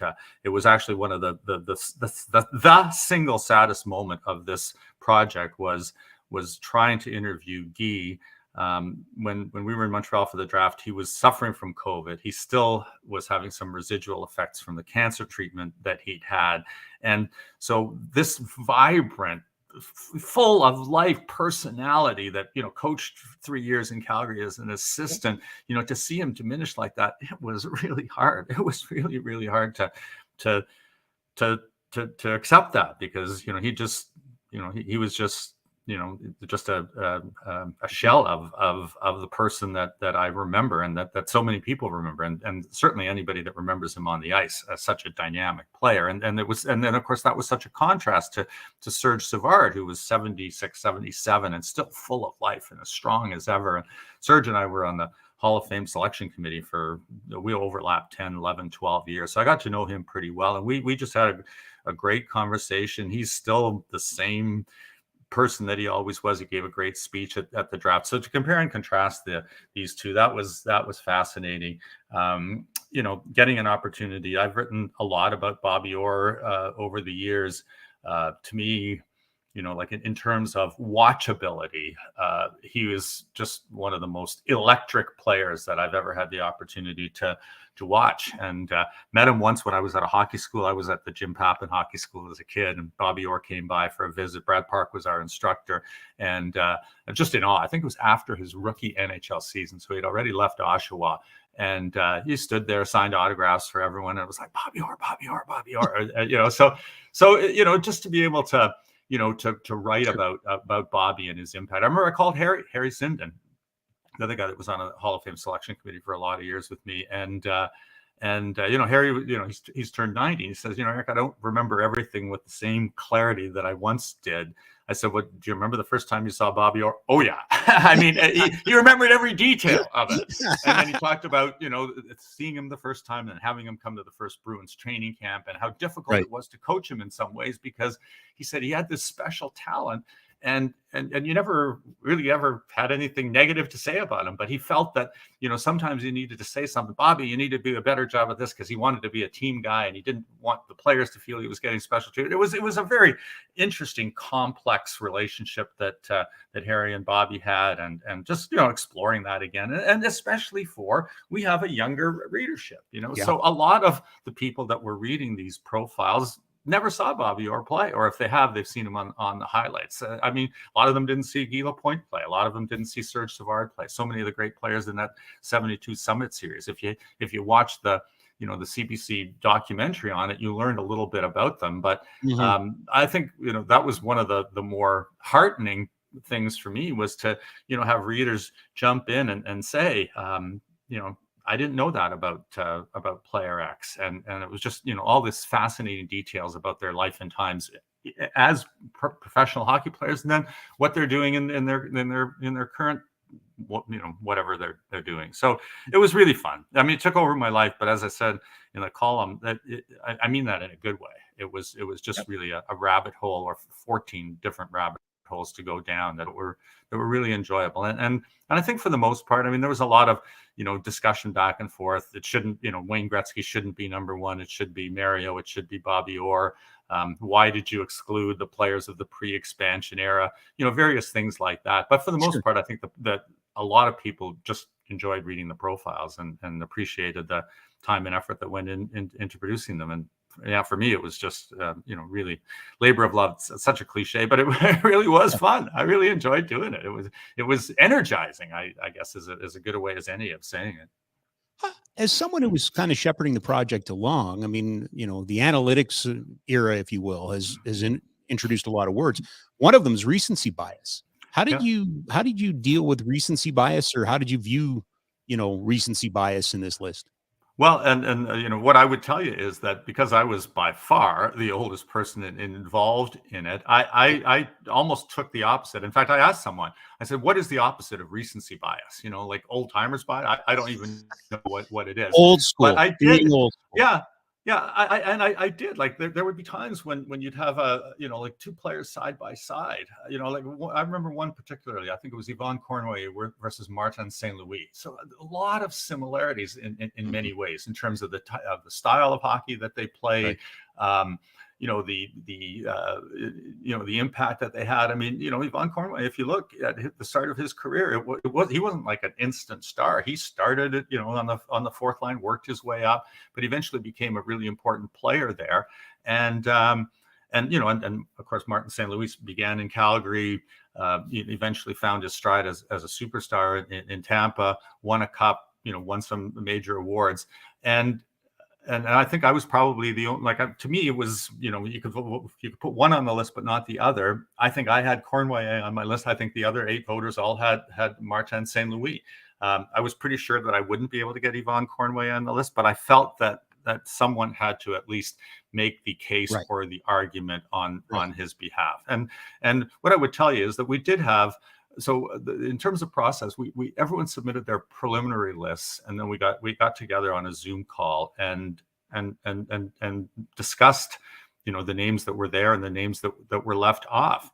And as you well know, if you're trying to, because this is the same dynamic as on the Hall of Fame selection committee, sure. you can't argue 10 cases, because if you argue 10 cases, all 10 will fall on deaf ears. So for me, it was a matter of, who do I feel is really needs to be on this list that isn't, and then try to make a compelling case on their behalf. And, you convince some people and other people you can't. And that's the nature of a discussion like this. And so, I won a few and lost quite a few, but yeah, I think we have some really, really talented young writers at the Athletic. Like I'm in awe of the work that that Dom Lucian does, that Sean Gentili does, that Shayna Goldman does. The 3 of them are superstars in the making, as far as I'm concerned. And they have not a bias towards analytics, but they rely heavily on analytics in their analysis of hockey, and I rely on it a little bit, but I still rely on the eye test. I've told you this before, Rob, that I'll be in a press box watching a game, and The minute the puck is dropped, I'll fold my computer screen down and start watching the game. But if I look up and down press row on either side, most of my colleagues are still staring at their screens, and they're on Twitter and they're doing this and they're doing that. And then if there's a crowd noise, they might look up at the screen and see that. And I thought, okay, well, that's the modern way to cover hockey, but that's not the way that I do it. And I try to watch the game, and then not just the puck, but see the dynamic on the bench, look at what's happening behind the play, just try to take in the whole picture and form impressions, right? And that's how I've always operated. And that's how you had to operate in the old days, because in the old days, we didn't always even have a game on television. If you didn't see when it went in, you'd have to say, what happened there, George? Or did you see it? I didn't see it. I mean, so it's changed and evolved a lot over the years. And I'm not even suggesting that there's necessarily a right and a wrong way to do things. I just know that that's the way that I like to do things. So it's NHL 99. It's still up at the Athletic. It's worth the subscription just to go read it. In a bygone era, it would have been a hell of a Christmas book, right? That would have been put together and would have come out at Christmas as a book. Yeah, and I do think, Rob, that the plan is to publish it as a book at some point down the road. Yeah, that cool. Will be. Now, I don't know when, and I'm not sure that it will necessarily be for Christmas this year. But yes, the plan is to publish an actual hardcover version of this book. And here's the other thing I would say about it before we leave this topic is that to me, there were two other of these projects involving, the greatest of all time. One was the NHL one in 2017, and so I was part of the committee on that one. But the difference between that one was it was the 100 years of the National Hockey League. So it was strictly, the impact that players had in the NHL, and it wasn't, there was no ranking. So, like I looked at my list while I was doing this thing. I think Sid Abel was because you did it alphabetically, was at the top of my list. And I think Steve Yzerman was the 100th name on it. But that's different. And in some ways, I think it's just because it was an NHL sponsored thing and they don't want to create any tension among the greatest players in the game. They didn't want that debate to be, is it Gretzky, is it Orr, is it Lemieux, is it Howe, that kind of a thing. But the other one, and I was also involved in this one, was in 1997-98, the Hockey News began by doing a top 50 players of all time. I think Steve Dryden was the editor at the time, and he spearheaded it, and it was quite successful. So they expanded it into a top 100 players of all time. And I was doing quite a bit of work for the Hockey News in those days. So I wrote the Future Watch for that. So the published book had the top 100, 50 longer profiles, and then 50 thumbnail sketches, and then 5 players coming through the ranks that haven't had a long enough career at this point, but if we're doing this again in 10 years, we'll be moving up the list. And then a further, here are some newcomers in the game that have just barely arrived in the NHL, but will make an impact somewhere down the road. And I went back and looked at it, and it was interesting because Paul Kariya was on that futures list, he made it. Jerome McGinley was on that futures list, he made it. But Brian Berard, not Connor, Brian Berard, who won the Rookie of the Year ahead of Jerome McGinley, but had his career shortened because of that eye injury.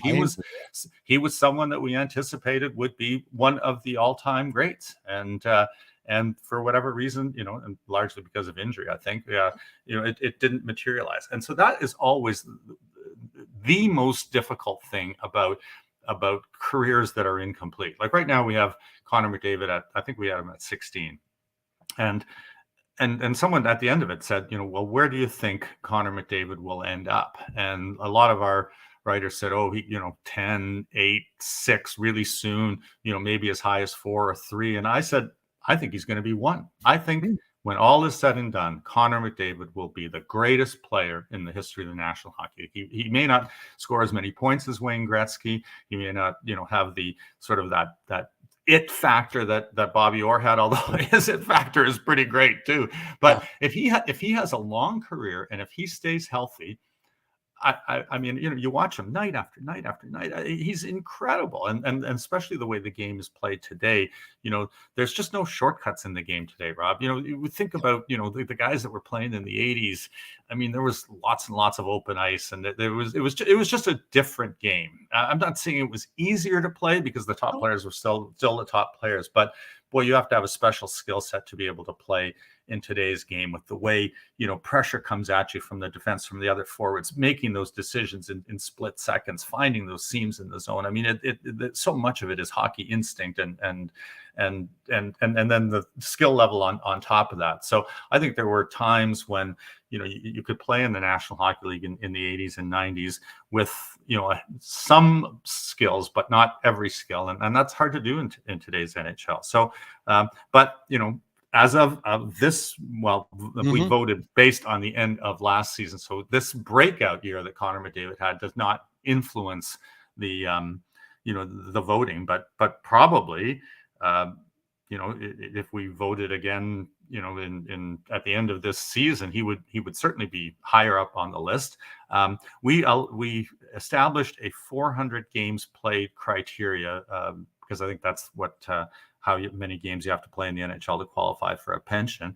And the discussion, because this discussion came right after last year's playoffs. So there's Cale Makar having this otherworldly playoffs. Absolutely. And a defensive season for all time, one defensive season for all time. And this young kid from, just outside of Calgary, there were people on our panel that said, can we put him on? And I said, well, you've got, if you put him on, then you have to, lower the standard to 193 games, because I think that's how many he played in the NHL up until that. This is essentially a lifetime achievement award. We're leaving off Hall of Famers. We're leaving off players that have won 10 Stanley Cups. That's, to me, the definition of recency bias. Like, I think Cale Makar has a chance to be one of the top 5 defensemen in history, but let's see where his career goes. We can't anticipate where it's going to go.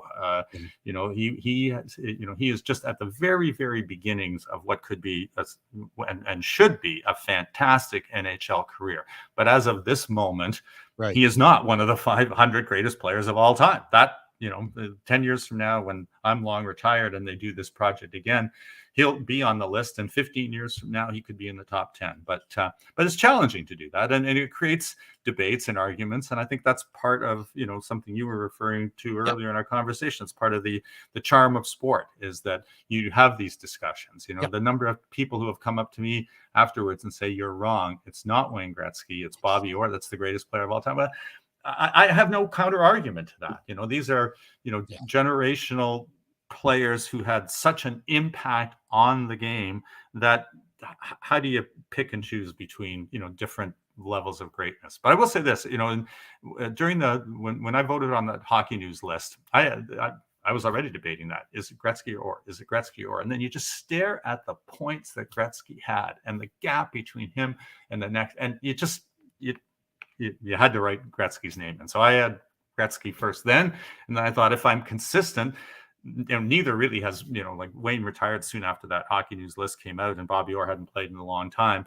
If you're trying to be consistent in terms of your rational thought, then it's still Gretzky. But Bobby Orr was pretty great. And guess what? Mario was pretty great too. So, it's hard to, I have no response to the people who firmly believe that Bobby Orr is the greatest player or that Mario Lemieux is. I don't know how to respond to that. You could be right. you might be right. You could be right. Which brings us to a new debate, one that I never thought we would have. And it's going to be a debate between two Edmonton Oilers, Connor McDavid and Wayne Gretzky. You covered the league in both cases. Gretzky was 214, right? Was his point total? That's his. Was it 216? Wasn't it? I don't have the books. I don't have it. I'm just going off the top of my head. Yeah, a lot of points. Yeah, I never, ever thought that was a debate we were going to have. Longevity. Yeah, Ovechkin could catch the goal total, but I never thought that breakout pop season. I mean, McDavid's he's, to use other people's terminology, he's lapped the field. Mm-hmm. He's having a season, an 82 game stretch. Well, he's got to get to the 82, but you know what I'm saying here. He's having a season for the ages, right? He absolutely is. And if he continues on this scoring pace, he will have I think he's projected to, before he got shut out last night, he was projected for 156. So it's still going to be over 150 points. There hasn't been very many players that have scored 150 points in a single NHL season, and no one has come close in the era that we're in right now. So that's always one of the challenging things, because you do have to era adjust for stats. That, you know, that the way the game was played in the 80s was different than the way it was played when the New Jersey Devils, you know, sort of ushered in the dead puck era. And, you know, Jamie Benn is winning scoring titles with, I think, 87 points. So, and we've kind of, you know, luckily, you know, come out of that era, and we're trending back towards, you know, the type and style of hockey that we saw in the 80s, which is just much, you know, more pleasing to watch. But yeah, I mean, the season that McDavid is having this year, I think rivals some of the greatest seasons that Wayne Gretzky ever had. And what I would tell you is, I think it must have been 3 years ago now, that I always write like an essay at the start of every season, and I think I've always done something on, is this the year that McDavid pulls away from the pack? Because that's what would happen with Wayne Gretzky at a certain point, and it happened with Mario Lemieux at a certain point. By the time they got their fourth or fifth season, all of a sudden it wasn't just, they weren't winning the scoring title by 20 or 25 points; they were winning by 50, and you know, and by, you know, enormous wins. And up until this year, every time I wrote that, I was wrong, because, you know, there, you know, one year Kucherov won the scoring title, another year Draisaitl did, and, you know, McDavid had some injury issues along the way, but you know, we started to see it last year, where, to me, I mean, you know, Austin Matthews won the Hart because of his goal scoring, but I voted for McDavid and thought he was the most valuable player in the league. And I thought he had already distanced himself from the next best player in the National Hockey League. And then you watch the way he plays now, and to me, the gap between 1 and 2 is a chasm. It's enormous. And again, if he stays healthy, and if he continues to, like, he is in his prime right now. He is just in his prime. And you know, there's no reason to think, again, assuming good health, that he can't, you know, play at this level for 4, 5, 6, who knows how many years. I mean, he's an incredibly talented athlete. He's an incredibly driven athlete. And you know, if he can play, if he has the will to play 20 years, and if he has the health to play 20 years, you know, he probably won't put up the, you know, the points that Gretzky did, because, again, a different era. But you know, when you think about the way, you know, Wayne tapered off towards the last, you know, 5, 6, 7 years of his career, I don't know, you know, the McDavid's skill set leads me to believe that he can play at a high level for a long period of time. So yeah, it's special. I don't know how, you know, people in Calgary can separate themselves from the fact that you know, he's playing in Edmonton. That's the Flames, you know, primary rival. You know, or can you just appreciate, as a hockey fan, you know, the level that he is able to bring night after night, and the things that he's able to do. And even if you're not watching 60 minutes of every Oilers game, you know, if you click on the highlights at the end of the night, you know, invariably there's, you know, something extraordinary that McDavid has managed to conjure up out of nothing. And it's fun to watch. If you care about the sport, of hockey, how can you not enjoy watching what Connor McDavid is doing right now? It's really, I just never thought we'd see it. I just never thought we'd see it again. Yeah, I thought the bar was more Sidney Crosby, not to take anything away from him or Ovechkin, but they were never, you know, as dynamic. And now it's flashbacks to the early 80s. Sure, yeah, and so you know, and Rob, I don't generally pay attention to junior hockey, because it's enough just to try to pay attention to the National Hockey League. But like everybody else, I'm paying attention to Connor Bedard, and at every turn, you know, you see something special.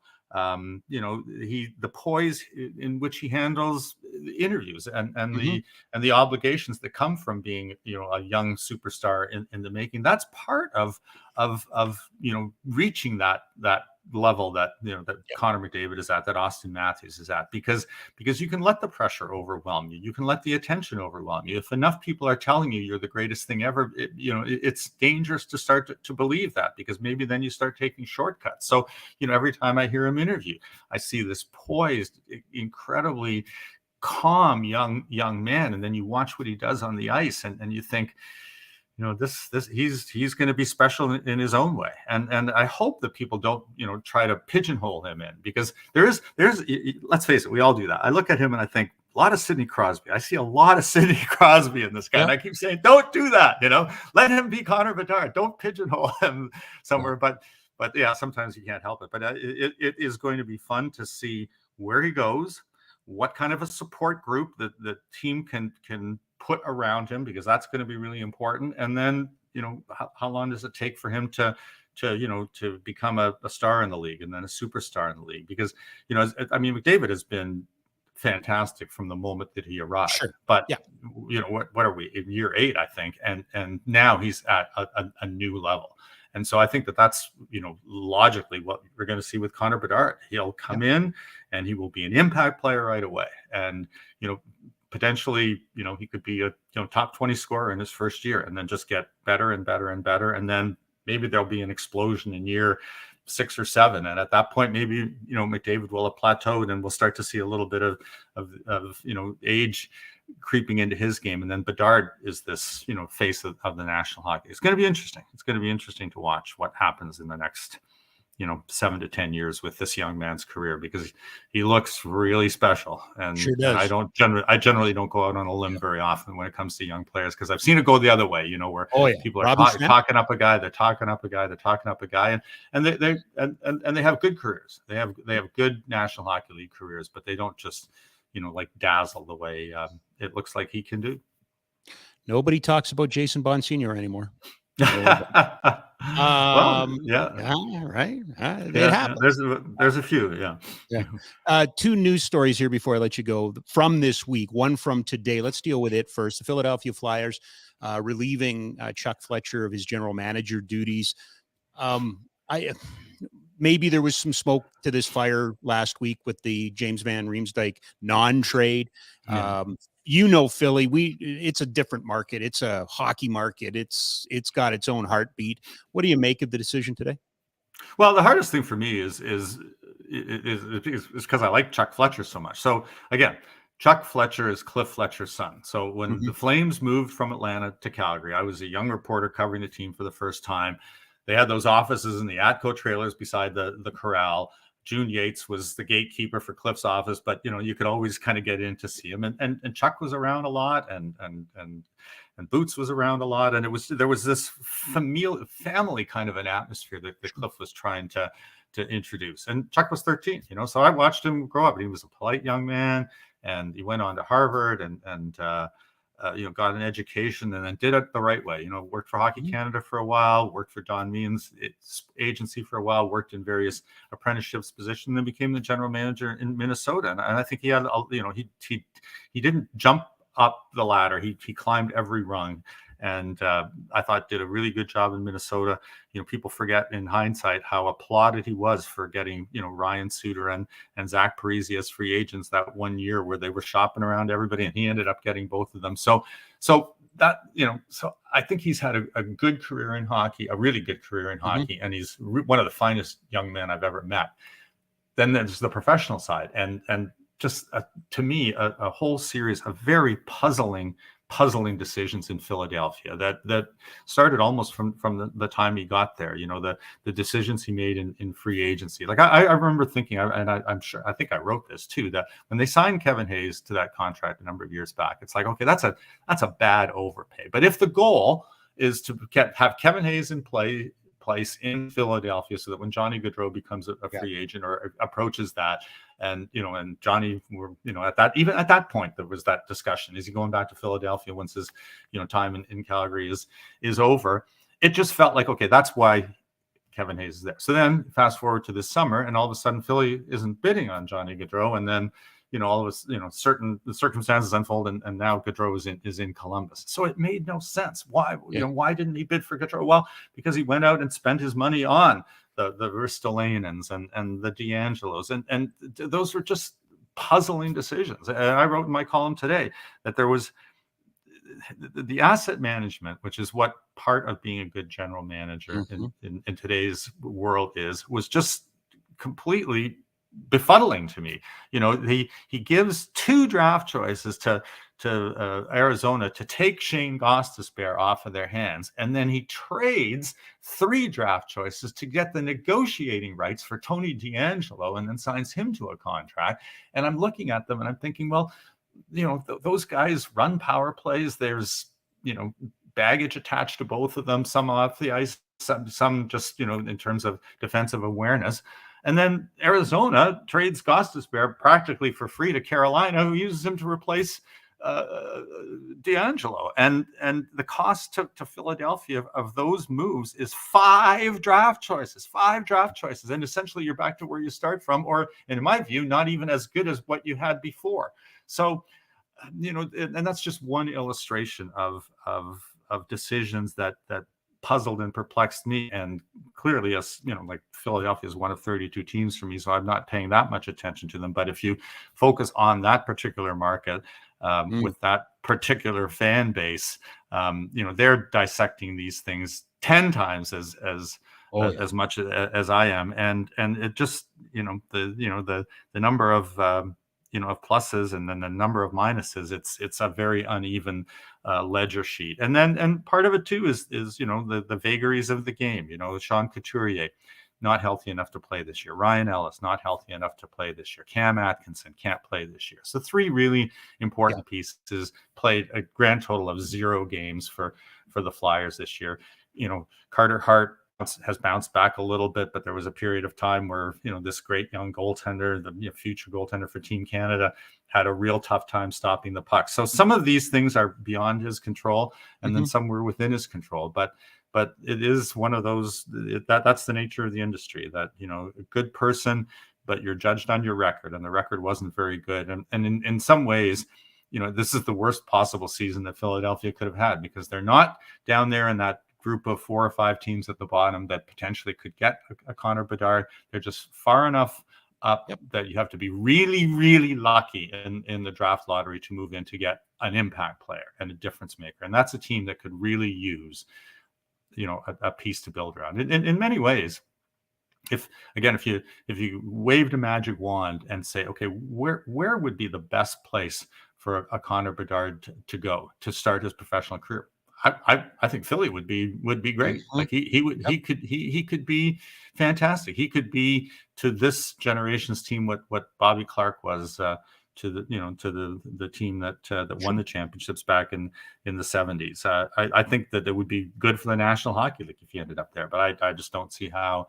They would have to be, as I say, very, very lucky in the draft lottery in order to to get him. So it's a sad day for, because I like Cliff Fletcher and I like Chuck Fletcher, but I'm sure that Chuck saw that this probably was coming. And so I'm guessing that, all the people that like him in the business, he's probably had 100 texts of condolences and congratulations. And then on to the next thing. So is, Danny Briere, I think he should be the full-time general manager, and I think he will be down the road, and I think he'll do an excellent job. And then, who do they hire as the president of hockey operations? I wouldn't mind seeing Chris Pronger there, to be honest with you. Chris Pronger is one of those guys that has a lot on the ball, way more than people give him credit for.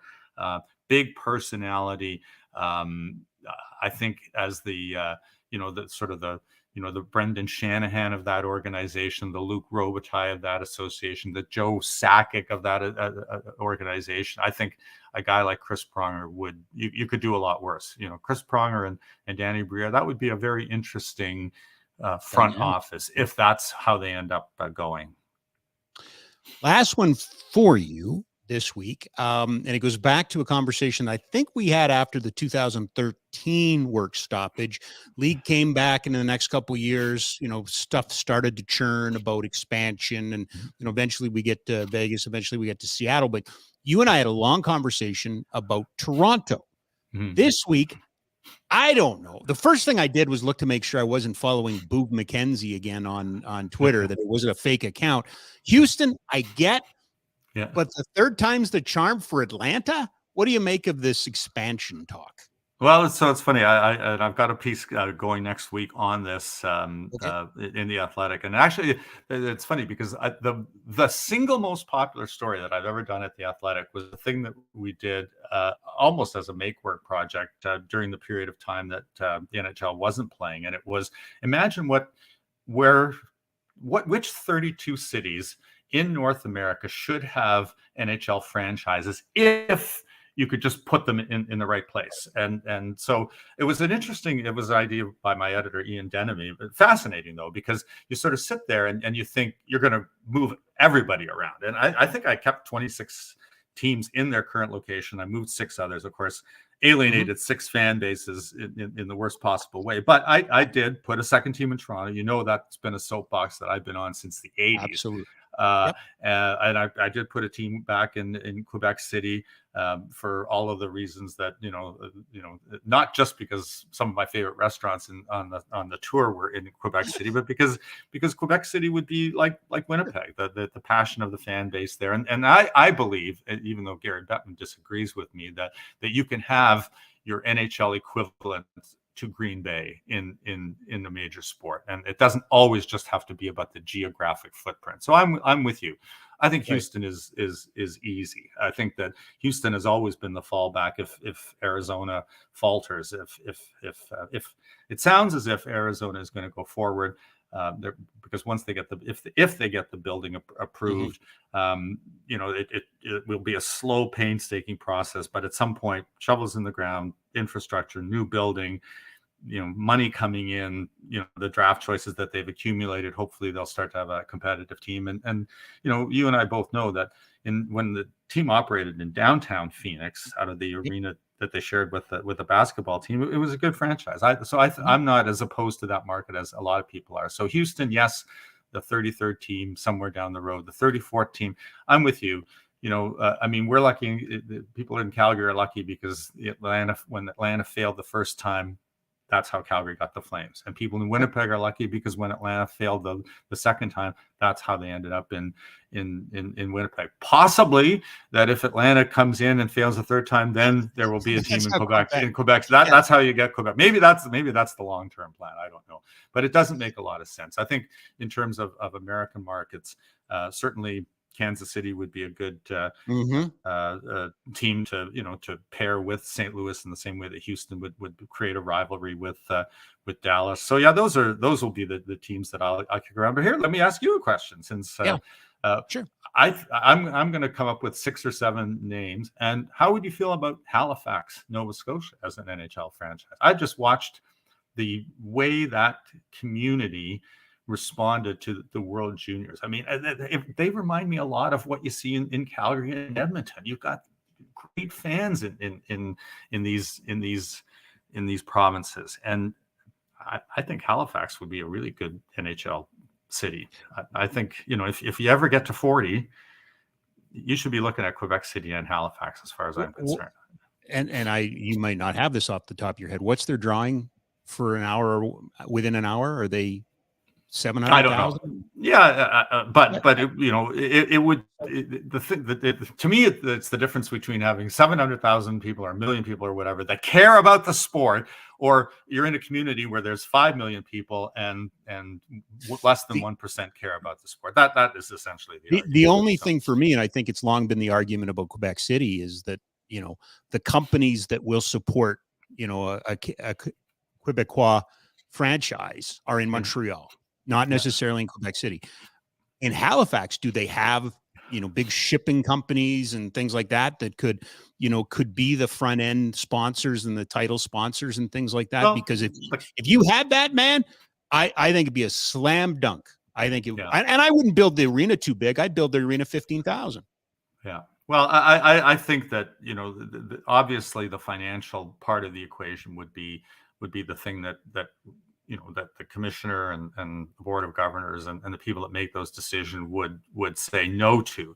But again, how often has the National Hockey League gone into a market which is completely, untested and succeeded, and sometimes it has, look at Nashville. It took a little while, Yep. David Poyle. Yep. But David Poyle, when he was stepping down, reminded people that franchise almost went to Hamilton, that it wasn't That's right. a slam dunk sure thing right off the bat. And most expansion franchises did well in the beginning when they were a novelty item, but after the Panthers moved out of the downtown Miami arena, and after the excitement of all of those rats being thrown on the ice, that was a franchise that has just been drawing on revenue sharing for a long period of time. And Arizona, we don't even have to get into all of the issues that they've had. So to me, if you have a solid base of hockey fans and people that care about the sport, then it can be done. Look at Winnipeg. When Atlanta moved to Winnipeg, Gary Bettman stood there and said, "Okay, you want it, but you better support it." And I have to say, if you looked at the body language when he was making the announcement, it was the body language said to me, "Okay, prove it. Prove to me that you can do this." And the support has been tremendous, and it doesn't seem to be wavering or lagging. So I would say that expansion. The Gary Bettman playbook is simple. We acknowledge expressions of interest. No plans for expansion in the immediate future. So they're leaving the door ajar, and eventually, I think the lure of expansion fees. I mean, Vegas was 500 million. Seattle 650. What will the next one be? Will they just go right past 750 and go straight to $1 million? I mean, who knows? They could potentially ask for some enormous sum of money and potentially even get it. So there's a lot of people that feel like the price tag on Ottawa could get to $1 billion. Yeah, which is mind-numbing to me, right? Yeah. But it's craziness. So good to talk to you again. So excited you're going to be part of this adventure with us. Should mention that your Friday column is out now on The Athletic, right? You bet. Yeah. I think a lot of what I just said about Chuck Fletcher, I might have written about earlier today. So we'll read it fresh. As always, my friend, appreciate this. Look forward to getting you back on in a couple of weeks. Eric, thank you. Okay. My pleasure. Eric Duhatschek, everybody. He is going to join us every 2 weeks, our NHL insider, joining us today in the Oodle Noodle studio. We're not just crazy about noodles. We put the same energy back into the community. 2 locations, 1244 17th Avenue Southwest, 105 Main Street North in Airdrie. Pickup and delivery at both locations. All right, the final mile. Just one thing. Well, there's lots on my mind, but one thing I do want to make mention. Tomorrow afternoon, the Calgary Hitmen will honor their namesake, Bret Hart. They will raise a banner, Forever a Hitman, to the rafters. He is the Hitman, well, Bret Hitman, but you know what I'm saying. I'm really excited about this third time in a row that they've honored Bret. You can get tickets. You can help out the Calgary Prostate Cancer Center. You can buy the jersey, and a little bit of that's going to go back to the Calgary Prostate Cancer Center, which Bret is a spokesperson from. And obviously, prostate cancer is a huge issue for Bret as a survivor, and it's plagued his family. And all of us men at this age have to be aware of it. Like the white jersey, the pink's my favorite, but the whole intent all along was to do a home, away, and a third jersey. And I think it would make a great set of jerseys for a team to adopt full time, but that's just me and I don't get a vote. But also do want to tip my hat to Dungeon Wrestling, who's going to put on a 3-match card immediately following the game, including Harry Smith, which I think is pretty cool. Mo Jabari, I still owe Mo. But really good talent on that card. And congratulations to Brent Gibbs and to Amy Bontorin from the Hitmen. And, Gibby's retail, but they've done a lot of work there. A fitting tribute to a man that has done so much for our city, so much for that hockey club. I encourage everybody to get into the Dome and fill it up and give it up for the Hitmen tomorrow, the Hitman, while the Hitmen play. Thanks to you. This has been a fun week, if not challenging at times. We got a little dark at times, but I think we also got into some pretty cool places. Jason Ribeiro from the Surge. I'm excited about what that's going to bring to our city. Always great to talk to Eric Duhatschek. Want to thank our outstanding producer, Mark Prince, for doing an outstanding job all week long. I will be with Ryan on Sunday night on Afterburner, and we're back with you on Monday next week. Mike Board, general manager of the Roughnecks, Ryan Pike, our Flames insider. Wednesday, Cheryl Bernard is going to join us. Yes, that Cheryl Bernard, curling Cheryl Bernard, Hall of Famer Cheryl Bernard. But she's also got a new gig here in Calgary we're going to talk about. And Trent McClellan, big Calgary Flames fan, on This Hour Has 22 Minutes on CBC, currently touring the country with the Dirt Road Kid Tour, where he's headlining all kinds of big theaters all across our country. Very, very funny man is going to join us. Have a great weekend, everybody. Thank you once again for stopping by and saying hello. We'll see you soon.